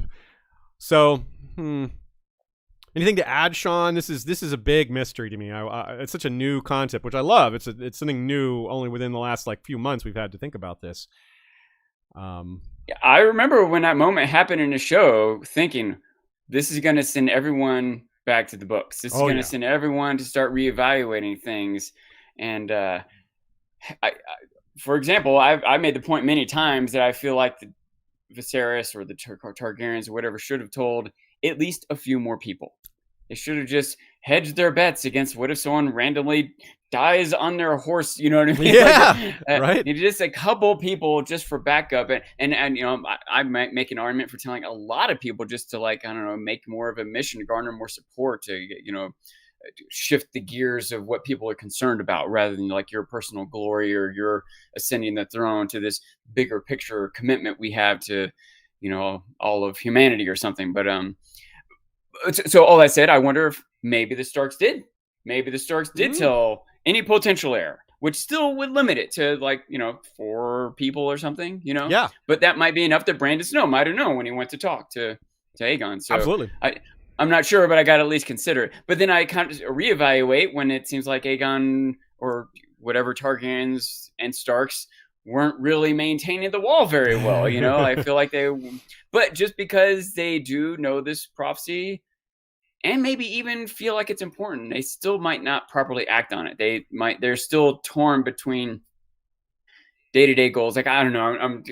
I don't know if this is the best analogy, but on some level, I bet politicians are worried about the national debt, but they're also worried about education and the war in Ukraine and all these other things. And it's hard to juggle it. And so the more existential long-term things, a lot of times that's the one you get set aside. Yeah. Concern. Yeah. Climate change. Yeah, exactly. Yeah, that can keeps getting kicked down the curb, huh? So let's move on then to, well, one more comment on that, actually. Yeah, it definitely bears further thought. I've been thinking about it off and on ever since we learned. Like you said, Sean, you're causing people to rethink everything. You're totally right. Me among them. And just the idea, and we have to keep it separate because there's 2 versions of it. The book version of this is what we're trying to be focused on right here. There's no dagger. So Aegon would have relied on other means for this to be passed down. It wasn't the dagger. So yeah, word of mouth is entirely possible. Maybe some things were written down. After all, Rhaegar supposedly discovered a prophecy that says, I must be a warrior. And maybe that was written down by Aegon. We don't know who wrote that down. Or maybe he was just rediscovering the same thing Aegon had discovered on his own. But it could have been more direct. Maybe it was written down by Torrhen Stark and Lyanna showed him. Yeah. So there's a lot of possibilities there. This is a core mystery of the series still, one that George is keeping partly close to the chest. But we'll do our best to figure out what he's hiding. Moving on to Lord number 9 of Winterfell, Benjen Stark marries Lysa Locke, which is funny, not because he married Lysa Locke, but because this was like the shortest ruled lord besides Walton. Ellared was lord in 101, and Rickon is Lord in 105. Benjen was Lord in between there. his whole reign was squeezed into a 4-year span that probably included part of Ellard and Benjen's, or part of Rickon's as well. So he may have only been like 1 or 2 years, maybe even less. 4 years is the absolute maximum, but very unlikely. It doesn't mean he had a short life necessarily, although he quite possibly did. He just may have been old when he inherited. I'm not entirely clear. What's funny about him marrying Lysa Locke is that we mostly don't have the names of the ladies of Winterfell throughout this era. But for some reason, we have her name, even though this was one of the briefest, least important lords. And we don't know anything more about Lysa Locke other than her name. So it's not like George gave us the name because she did something. No, just like this happens to be one of the few ladies of Winterfell whose name we have. Nina says, I wonder if Benjen was supposed to have been a descendant of Alaric's second son, and whereas Ellard would have been from his first son. So maybe neither of them. Yeah, that could work. I could see that. That would explain why he was older, or would fit with the idea that he may have been older. She also writes that might explain why he was thrust into this role of heir by the death of a childless cousin, rather than inheriting from his father. So given such a short reign, there's not much to say there. He may have been 1 or 2 years during a time of relative peace. This was after the Great Council, but before Viserys actually became king. Rickon Stark. Rickon, 10th Lord. This is the one who we actually saw on TV bend the knee to Rhaenyra when she was named Viserys' heir, so 105 AC. This is Benjen's eldest son. He had another son named Bernard. Bernard is going to be important in a moment here. Rickon was married to Gillianne Glover, so there's another Lady Stark whose name we get. Glovers, of course, are the ones from Deepwood Motte. That's the castle that Asha took for a while there, the one that we actually have some chapters in. She took their people hostage. Cregan was born in the year 108. The very important Cregan Stark, son of Rickon.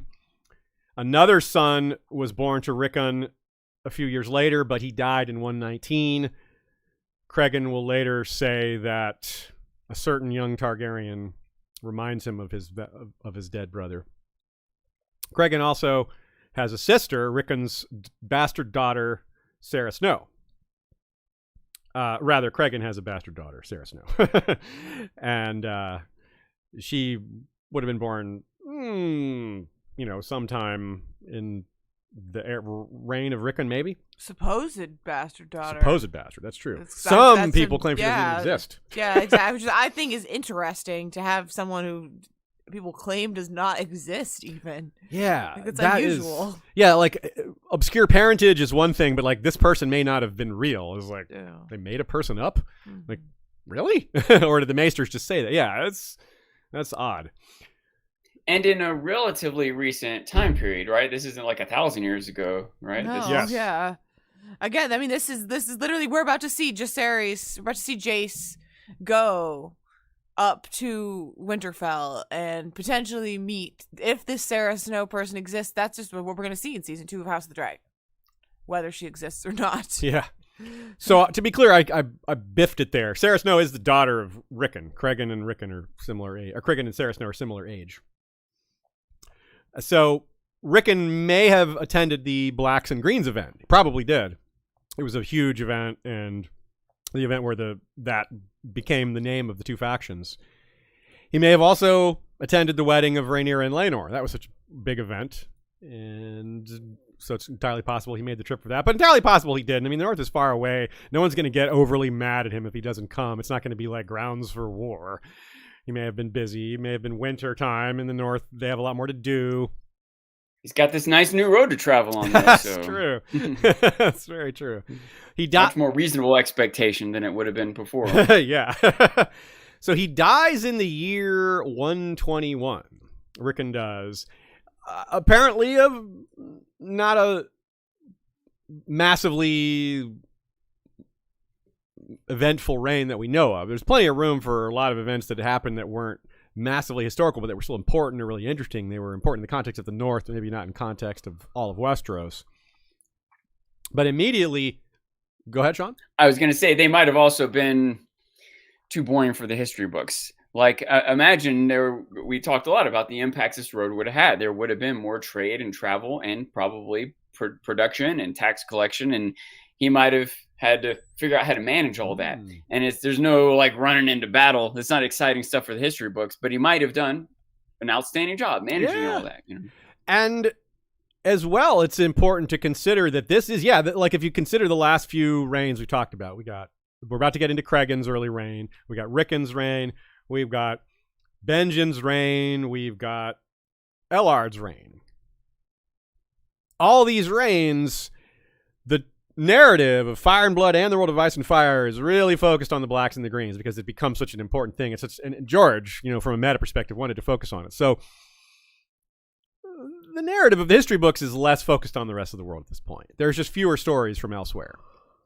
So it's kind of like one of those things where during, say, I don't know, the Roman Civil War between Caesar and Pompey, probably a lot of important things happened, but they were so much less important in that Civil War that they're more likely to get forgotten. It's important things that happen when other important things are happening can be swallowed up, lost in the shuffle. And I think that's a lot of what's happening here. Yeah, overshadowed. Yeah, great way to put it.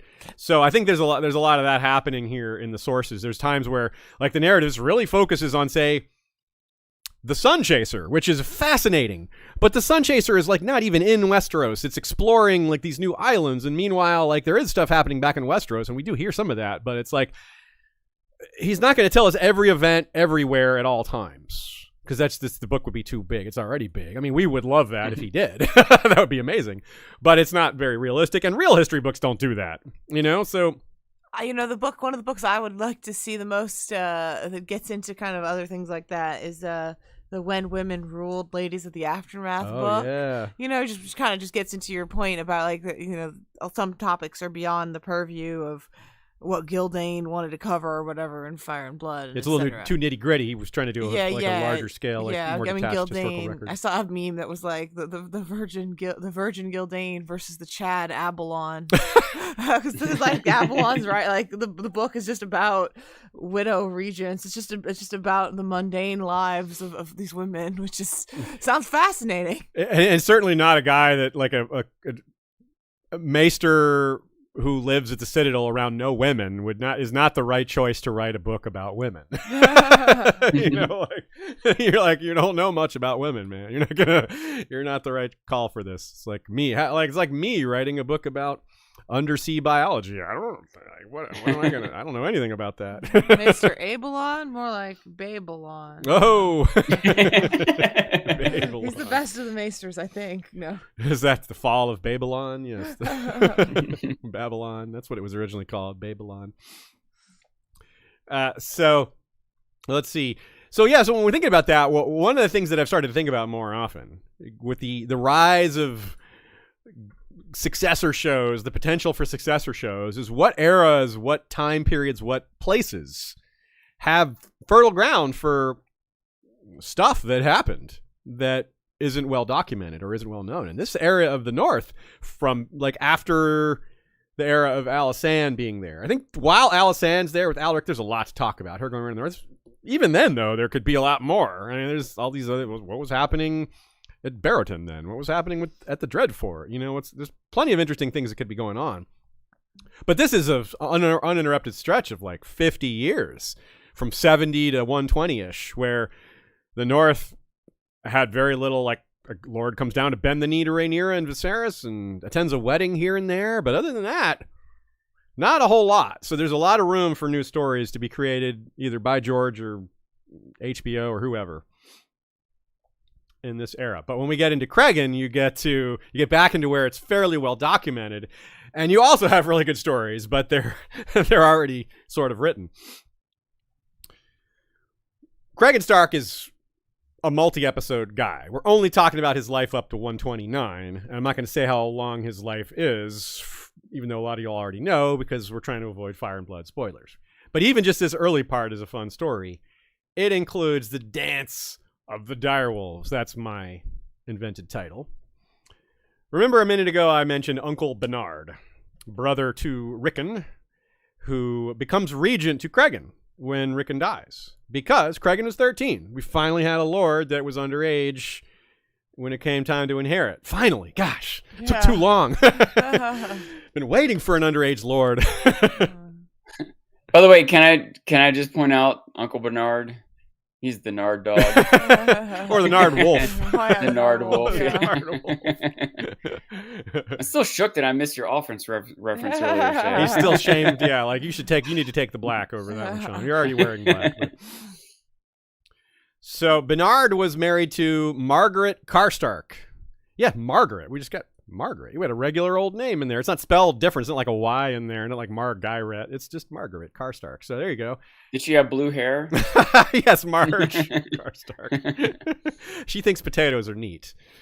They really need Mr. Plow in the north, I tell you. So they had 3 kids too. Another Benjen, another Brandon, and an Elric. Yes. Bernard's Benjen, Brandon, and Elric with his wife Margaret. So when Cregan comes of age 3 years later in the year 124, Bernard is like, let me hold on to this regency a little bit longer. You're not quite ready. I'm gonna and he kind of keeps him at arm's length. And Cregan's like, come on, man, come on, uncle. That's not cool. But he's like, nah, let me keep doing this. No, I'm gonna keep being regent. A couple months go by. I'm gonna stay being regent. 2 years pass. Well, I'm gonna keep being regent.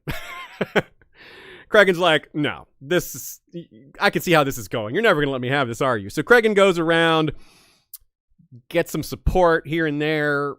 I'd like to think that someone like Roddy the Ruin was involved. Maybe this was some of his battle experience. Maybe some of these other lords that eventually get involved in the dance later. He gets some support and rises up and overthrows his uncle, throws Cregan, Benjen, Brandon, and Elric all in jail. And we're not sure if it came to blood. It probably did. But maybe they just got enough support that Bernard was like, all right, never mind. This doesn't need to come to blows because you have more men than me. But maybe, I mean, these are Starks. It could have gotten violent. You know, they're not the type to back down. They're stubborn. He obviously thought he deserved to be Lord, so he might have been willing to enforce that belief with the sword. His best friend, Cregan's best friend, is Lord Cerwyn, and the Cerwyns are the closest castle to Winterfell, so that was probably pretty crucial. He may have been able to run next door and be like, all right, it's the time. You know, maybe the men were gathering nearby for something like that. It probably wasn't too bloody because, tiny spoiler, the North is going to have plenty of soldiers available for the Dance of the Dragons. Let's put it that way. They're not undermanned at this point in history. So if they were, it might have implied the Civil War took a lot out of them, or maybe they were having food problems. But since neither happened, since they have plenty of soldiers, it's implied that both they have at least sufficient food, maybe not a lot, but sufficient. And if there was blood spilled, it wasn't some massive amount. Benjen, Brandon, and Elric were in prison, and we don't know what happened to them, whether they were ever let out or pardoned, or maybe they took the black. Very reasonable, rational expectation for Starks. I mean, a lot of Starks voluntarily take the black. Another Benjen that we know quite well took the black. Surely some Brandons and probably some Elric Starks as well have taken the black. We know of an Osric Stark who took the black. He was the 10-year-old Lord Commander, in fact, which, by the way, off topic, but how the heck did a 10-year-old get elected? That's one thing. How the heck did he take the black? Like, why is a 10-year-old or 9-year-old, or when did he join the wild? Like, what? We need more on that one, George. But that's when I'm suspicious of the facts. Yeah, that's one where historical records. Was it really 10? Yeah. Was that supposed to be a 2? Was he really 20? Or was that a 7? Was he 70? I can imagine some scenario maybe where someone, I don't know, like what if you already have a child? What if you have a son and get sent to the wall or decide to go to the wall? Yeah. Like, could you decide to take the black and bring your son with you? That is what happened with Lucamore the Lusty. Lucamore the Lusty had 3 sons. Brought him with him. Well, they were given the choice. They didn't have to go. Alysanne was like, okay, the wives get the blame too, because they knew they were sleeping with a Kingsguard knight. So they get criminal charges too, but the children are innocent. She's like, the children are blameless here. None of them did anything wrong. So she gave them all choices. She's like, hey, the girls can like get jobs at court and this and that, get apprenticeships, go to the faith, whatever. 2 of the 3 boys went with their father to the wall. So it's another fertile ground for strong bloodlines here and there in different places scattered throughout Westeros. Something that, again, Joe Magician is the expert on where all the strong blood went here and there. Yeah. I can imagine a scenario where someone took the black, brought their 10-year-old son with them. 5 years later, the 10-year-old's gone to 15, proved himself as a warrior. The father gets killed. Time to elect a new one. The son gets it. And the story is the 10-year-old was the da-da-da. I can make sense of that. Yeah. But I would like George to fill that out. Same thing. You're talking about how Cregan Stark is relatively well documented, but I still have so many questions about this scenario. Like, I wonder, was this Bernard Stark, was he ambitious? What was his long-term plan? Did he really think that he would just get to rule the North for a generation, and the kid would go from 14 to 18 to 25 to 40 and just never become, Yeah, was he going to try to arrange an accident, like something like that? And so murder him? I wonder if maybe he would it was in the works of some complicated plan. Like maybe he saw the writing on the wall of, we're not really ready for winter and I can't let this kid take charge. Or, maybe Cregan was immature or brash, or maybe it has something to do with the prophecy. Ooh, maybe he had been told something about the prophecy and he can't let him take over yet. And especially when it doesn't seem like it was an all-out violent civil war after the fact. I wonder if it was he's just holding out because he thought he had to do something first. And finally he just lost control and Cregan took over. And anyway, I can imagine there being an incredibly interesting story behind all that, even though we quote unquote know the details, Yeah, we definitely don't know all the details. We only know some of them. You're right. Like, we don't know the kind of thing that if this story was ever made. And maybe House of the Dragon will have Cregan describe some of this, because it's like, I called it Dance of the Direwolves because it's a similar scenario, right? You have people that are kind of usurping the right, like people from the same family usurping each other's claim. I would really like to see that conversation between Cregan and Jace right there. Yeah, right. Because specifically because Rhaenyra, I was like, oh, you 2 boys are around the same age and you might have stuff in common. There's a thing they have in common. Yeah, like they know what it's like to have had their claim snagged by their own family. And yeah. So yeah, there's a lot of things. You're right. There's a lot they can have in common. That similar age, similar birth in terms of high station and all that. Yeah, you're totally right. I'm very looking forward to that. And we don't even know who they've cast as Cregan at this point, and I'm looking forward to that too. I saw in the chat. Timothy Chalamet. Who else could it possibly be? He's too perfect. It's too perfect. Huh? I see. I'm willing it into existence. In the chat, Richard Seymour says, 20 years from now, when we are going through How archives, we'll use the pronunciation of Cregan to date these videos. Cregan versus Cregan. That's right. That's how you know the show changes pronunciations. I'm going to start saying Cregan. Cregan. Cregan, I like it. So Nina says this reminds her a bit of the 6th novel in The Accursed Kings, The Lily and the Lion. We have mentioned The Accursed Kings many times, and here's another time. One of the great influences on A Song of Ice and Fire. George cites it many times, and I highly recommend it. It's really good. You can find a link to buy it on our website if you are so inclined. She says, Lord Roger Mortimer, regent for the young King Edward III and lover of his mother, Queen Isabella, acts as though he is the sovereign and the young king is nothing but his heir. He even arranges the exile and murder of 2 of the young king's family members in order to keep Edward from escaping his influence. Eventually, Edward gathers a group of young lords himself and arrests Mortimer. So yeah, it's entirely possible this is the kind of thing that Bernard was doing, like sniffing out the kind of support Cregan would have and doing things to cut that off. Like, he gets this one young lord to come support Cregan and marries that lord off or something like that. Finds a way or support, maybe not a lord. It's hard to marry a lord off.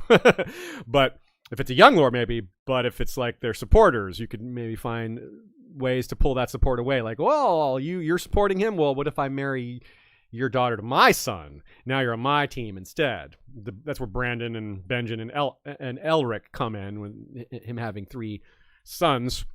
House Karstark probably took the side of Bernard because his wife was Margaret Karstark.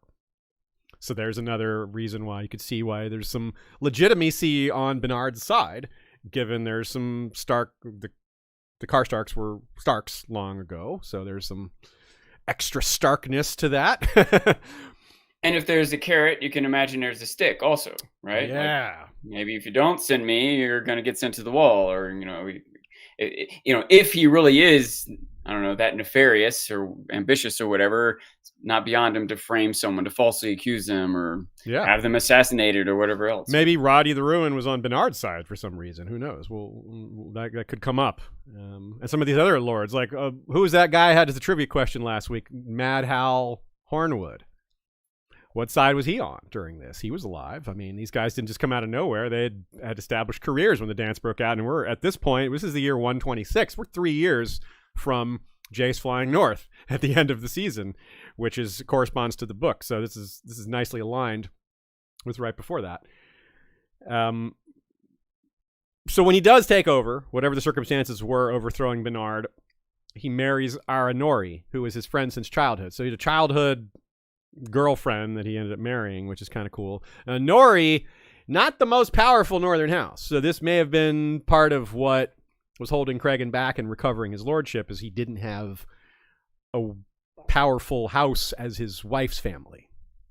Now, of course, as being the rightful Lord of Winterfell can find support, you would think, especially a guy like this who is no coward. This is a Stark. When you think of a stereotypical Stark, a tough guy, that's Cregan. He's one of the best comparisons we have for Cregan is Ned's brother Brandon. Maybe not quite so wild, but more along that type. The wild, aggressive type rather than the Ned Alaric, more stoic, reserved. Yeah, reserved. Yes, that's the word I was looking for. The wild wolf versus the lone wolf. Yes, the wild wolf versus the lone quiet wolf. Yeah, exactly. Yeah, totally right. So, but unfortunately, Ara dies, giving birth to firstborn son Rickon. Nina writes, I wonder if Cregan's longtime fondness for Aranori suggests that the Hill clansmen were among those who supported him when he overthrew Uncle Bernard. Yeah, so I said they weren't the most important, but they are fierce. Yeah, that's important. Hill clansmen. Yeah, that's unusual. A Stark marrying a Hill clansman lady for his bride. That's, highly unusual, but kind of cool. Maybe that was something that was against Cregan. Bernard used that against him, like politically, like, look, this guy's too friendly with the Hill tribes. I'm not sure how that would go. A lot of the North might be like, that seems cool with us. Like, why is that a problem? But maybe Cregan had already made it clear he wanted this marriage. And Bernard was like, you can't do that. You need to marry this Manderly or whatever. And he's like, I'm not going to. Okay, well, let's just wait till you get in charge. You need to grow up a little. You don't understand your responsibility as the Lord of the North or whatever. Good point. And they could use Not saying Bernard's even correct about that, but I can see that mentality, or that being at least a piece of the conflict. Totally. Nina continues here. Some of the Hill clans live relatively close to Winterfell, and the clan leaders have shown fierce loyalty to the Starks in the main novels. See, again, the desire to save Ned's little girl, voiced by Morgan Little, Brandon Norrie, Hugo Wall, and the Flints. They're like, yeah, save the Ned's little girl. I want to bathe in Bolton blood. They're pretty aggressive and up for it, right? She says, maybe the Norries and other clansmen resented the undermining of Stark authority represented by Bernard's overlong regency. Maybe Cregan's closest to Ara, and perhaps other children of the clans as well, showed the sort of personal connection that Jon Snow advised Stannis to show to the mountain clansmen to win them over. Great take by Nina there. Totally agree. There's a very strong chance that this was, you can almost envision the factions here. Bernard maybe representing the sort of new North, the influence of the South, the bringing in of these new traditions, whereas Cregan was more aligned with the old ways, the Hill tribes, the traditions, some of the stuff that maybe needs to change, but not all of it. So I can kind of see old guard, new guard divisions in my head canon. That's kind of where I go with some of this. Hill tribes, old blood, versus some of these newer thinking Starks that are a little more ambitious and ruthless and power hungry in ways that the Starks maybe had less of in their past. Still would have had some of it. There's still power in the offing, and people are going to squabble over power. But this is a new North. It's a new North. Things are different. So it's not all. We got to imagine things a little differently. Slightly different from the show, Jace is sent to stop a few other places before going to North. In the show, he's only stopping at the Vale and Winterfell. In the book, it's a couple other spots, including White Harbor, most notably. And Jace, or rather House Manderley at the time, is led by Lord Desmond, who is a great-grandson of Lord Theomore. His sons, Torrin and Medric, are going to participate in the dance. They do participate in the dance on the book side. It remains to be seen if they will be in the show.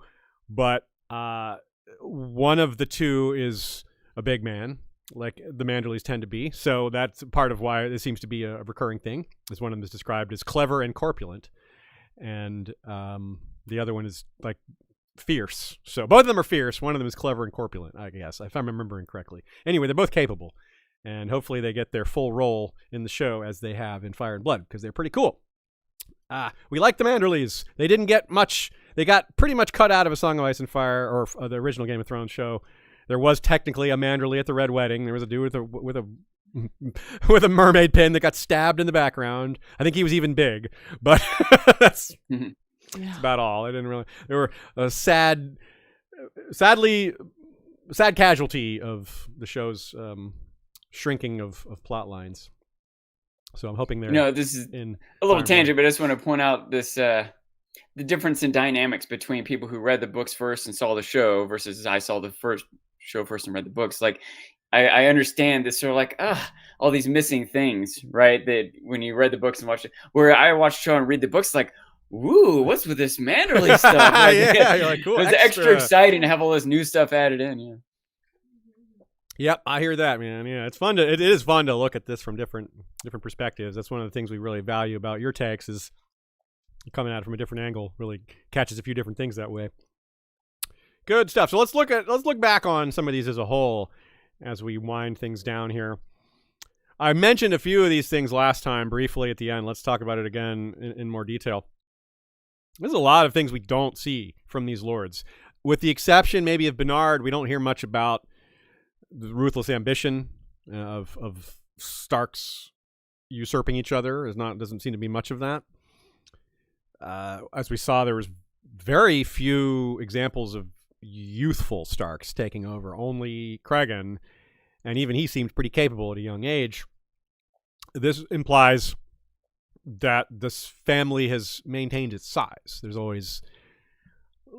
They're never forced into a situation where a young lord has to take over. They've got elders around, and it takes a village to raise a child, that kind of thing. Seems like there's a group of Starks around at all times that can maybe help with decisions. And maybe that's in Bernard and Cregan's time. These two factions, this village to raise a child, disagreed on things, perhaps because of all these cultural changes occurring around them. That's my best guess anyway, as to what one of the main divisions was, besides just standard pursuit of power. That has to be part of it. Along the lines of what I was saying before, it might not purely just be cultural changes.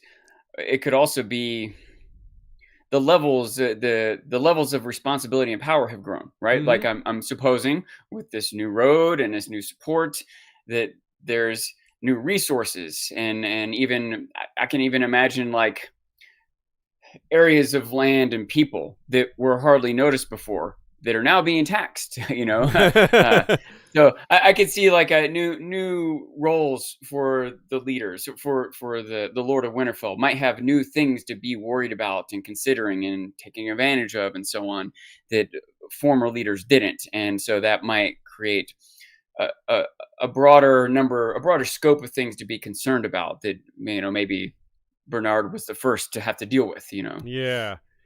Or to realize the issues around, or the Cregan's too young to get it yet, or et cetera, Yeah, one thing too that I think of is it could be that the tougher demands of the North, it just has greater leadership requirements, and the Starks know that. Everyone knows that, and that is something that is with them since birth. Since they're from a very young age, they're taught that they have greater responsibilities than even maybe a Targaryen being. We saw that in House of the Dragon. We see that all sorts everywhere. They're not taught their responsibilities very well. They're taught some of them. They're taught, sometimes they're given a level of their duties, but they're not. It's not as thorough necessarily. They're not necessarily taught how to do it. Maybe they're told what to do, not how to do it. And the Starks might also just take it more to heart. Yeah. Like the Targaryens, like ostensibly they're responsible, but they're still just holed up in their ivory towers, assuming things are going to go their way because they have dragons. Right. Where the Starks have to actually go out and make sure they're ready for winter. Yes, right. There's a constant driving mechanism making them work hard and making them care. Whereas we saw when things get really soft in the South under Viserys, or what started before him, when things are easy, you can get complacent. Exactly what you're saying, sitting high up in your tower, like, these problems aren't so bad. We're in such good shape that these problems just get swallowed up by the greatness of everything else. Whereas the North can't be there. No, we can't do that. We can't just take these things for granted. We have to constantly be preparing for the nastiness of winter, which could last for years. We don't know how long it's going to last. We have to be prepared for it to last 7, 8, 9 years. It may only last for 2 or even a matter of months, but they're always on their toes. We're like, in the South, they're not always on their toes. So I think that's a big deal. And it's not just that. It's been that way for a long time. What's that? I said not a lot of ballet. Not a lot of ballet. It was a great joke to repeat, So worth it. So, and also the Starks just seem to be more so than a lot of great houses, maybe more so than any great house. Once they make a decision, they seem to stick to it. They have not ever broken free. Even if we fast forward, they've never, until maybe the end of A Song of Ice and Fire. Do they want to break free? Do they want to break free? Really? Did they? That's why they have a queen at the end in the show.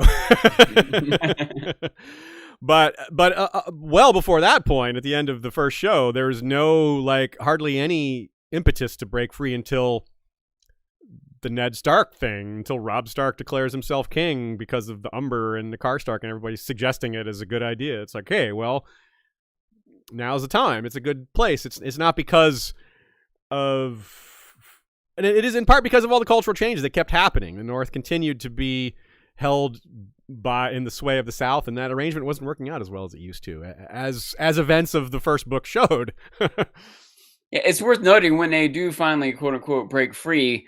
What are they breaking free from? A usurper? A bastard? Yeah. You could still argue that the Seven Kingdoms isn't really what it once was. Yes. The Iron Throne doesn't represent what it used to. Yeah, if you go back to the reason Torrin knelt and all the great reasons we said, this could be really good for the North. They could have better trade, better all this other stuff, better protection, support, help stability from the South. Yeah. Well, they're not going to expect help from the South when Joffrey's king.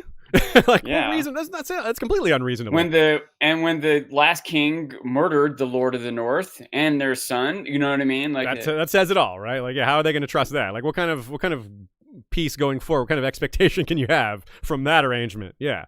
So 300 years passed by, and of course things have changed, and it's time to re-examine this arrangement, and which is ironic because it's when the arrangement most needs to be in place because the others are coming now. It's like, of all the times for this to fall apart. But hey, what are you going to do? What are you going to do? That's part of why it's a compelling story. If it happened at the right time, at the time they were most prepared, well, that wouldn't be as interesting. It would have been a lot less drama. Yeah.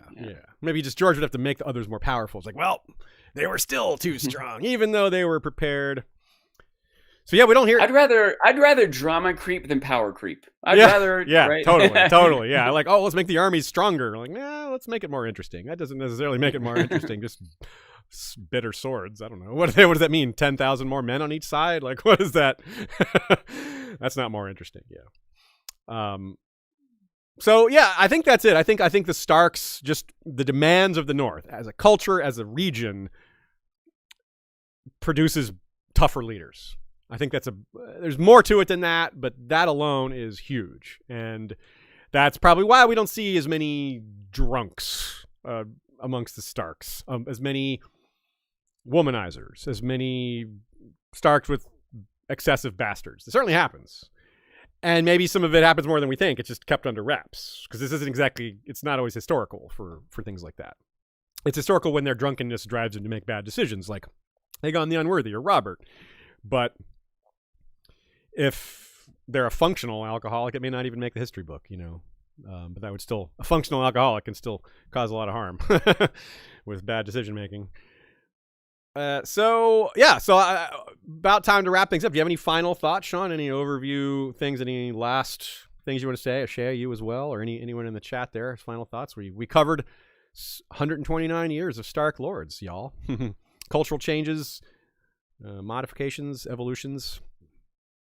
One thought bubbling in me isn't something we can like cover right quick at the end here. It's just like ideas for whole more episodes. Is I wonder how similar or what parallels there could be or what contrasts could be made if we look at this same time period for the Tyrells, the West, the Lannisters, the Reach. You know what their leaders were, what activities they went through, how many there were, how stable they were, etc. Yeah, some of them would be pretty interesting, and some of them had some very interesting lords and ladies in there.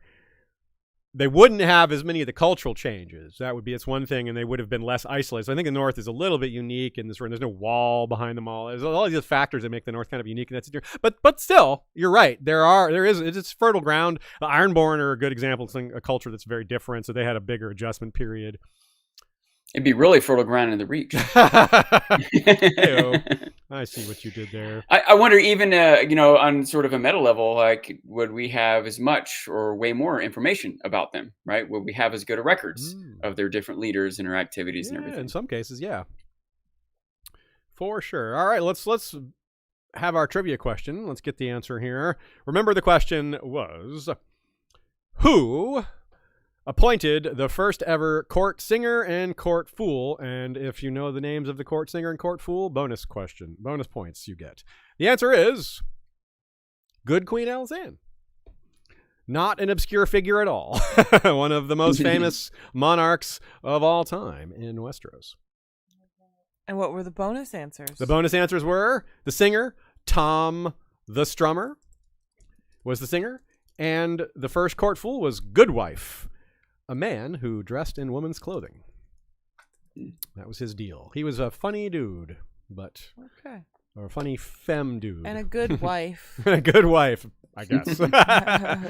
So far on the opposite end of like a court jester being a dwarf, this was a very large person, apparently. So cool. Anyway, that's that. Another trivia question next time. Not next week, though. We are off next week for Thanksgiving. And we are traveling, so we will be back the week after, and we'll be going through most of November. Most of December. We have 1 week off in December for the GotCon in LA. We will be streaming on Christmas Day. We will be streaming on New Year's Day. Those both fall on Sundays. We don't want to take all those days off. That's ridiculous. So we're going to keep going. Yes, that's how we do it here at History of Westeros. Holidays are just another day to stream. Fun. Streams are fun. We do them on holidays. Yeah. They fit. Cool, y'all. All right. So thanks for attending if you came live. Thanks for listening if you listened afterwards. Either way, we appreciate your consideration, your time, your interest. Thanks to Nina for her great notes. Lots of excellent takes today, as is usual. Thanks to those of you who support us financially via Patreon, patreon.com, Westeros History, or History of Westeros, rather. You can also support us with a subscription on Spotify. If you're already a paid subscriber on Spotify, you can just tack a little extra on that goes to us. Spotify is one of the best in the business at taking a small cut, whereas other platforms like YouTube and, YouTube comes to mind off the top, takes a huge amount. We're not doing their partner program unless they change that. But Spotify only takes like 5%. Super chats or like They do take a chunk of super chats, but they also have their own version of Patreon that we called YouTube subscribers, but they take like 30%. It's like, no, we're not. No. Patreon takes like 10 and Spotify takes like 10 because 5% always goes to the credit cards. Like everyone charges at least that much because of the credit cards. Even no one's more powerful than them. The credit card companies, they're at the top of the heap there. And so when I think of a company only charges 5% for their participation, I think that's reasonable to me. If they start charging 20% or 25%, it's like, no. No, not signing up for that. So anyway, that was more than y'all asked for about how that works, but that is how that works. So that is why we go with the ones we go with, because of how much they charge. We pick the ones that are leaving the money to you and us, and not taking too much for themselves, because there's only so much value they're adding. They do add some, but all right, you guys and us. It's about that's who it should stay between. Yes. All right, folks. Until next time, you know what to do. We'll have another vote for our next topic, so you'll know coming up soon. Until then, Valar rewatch us, and Valar reread us.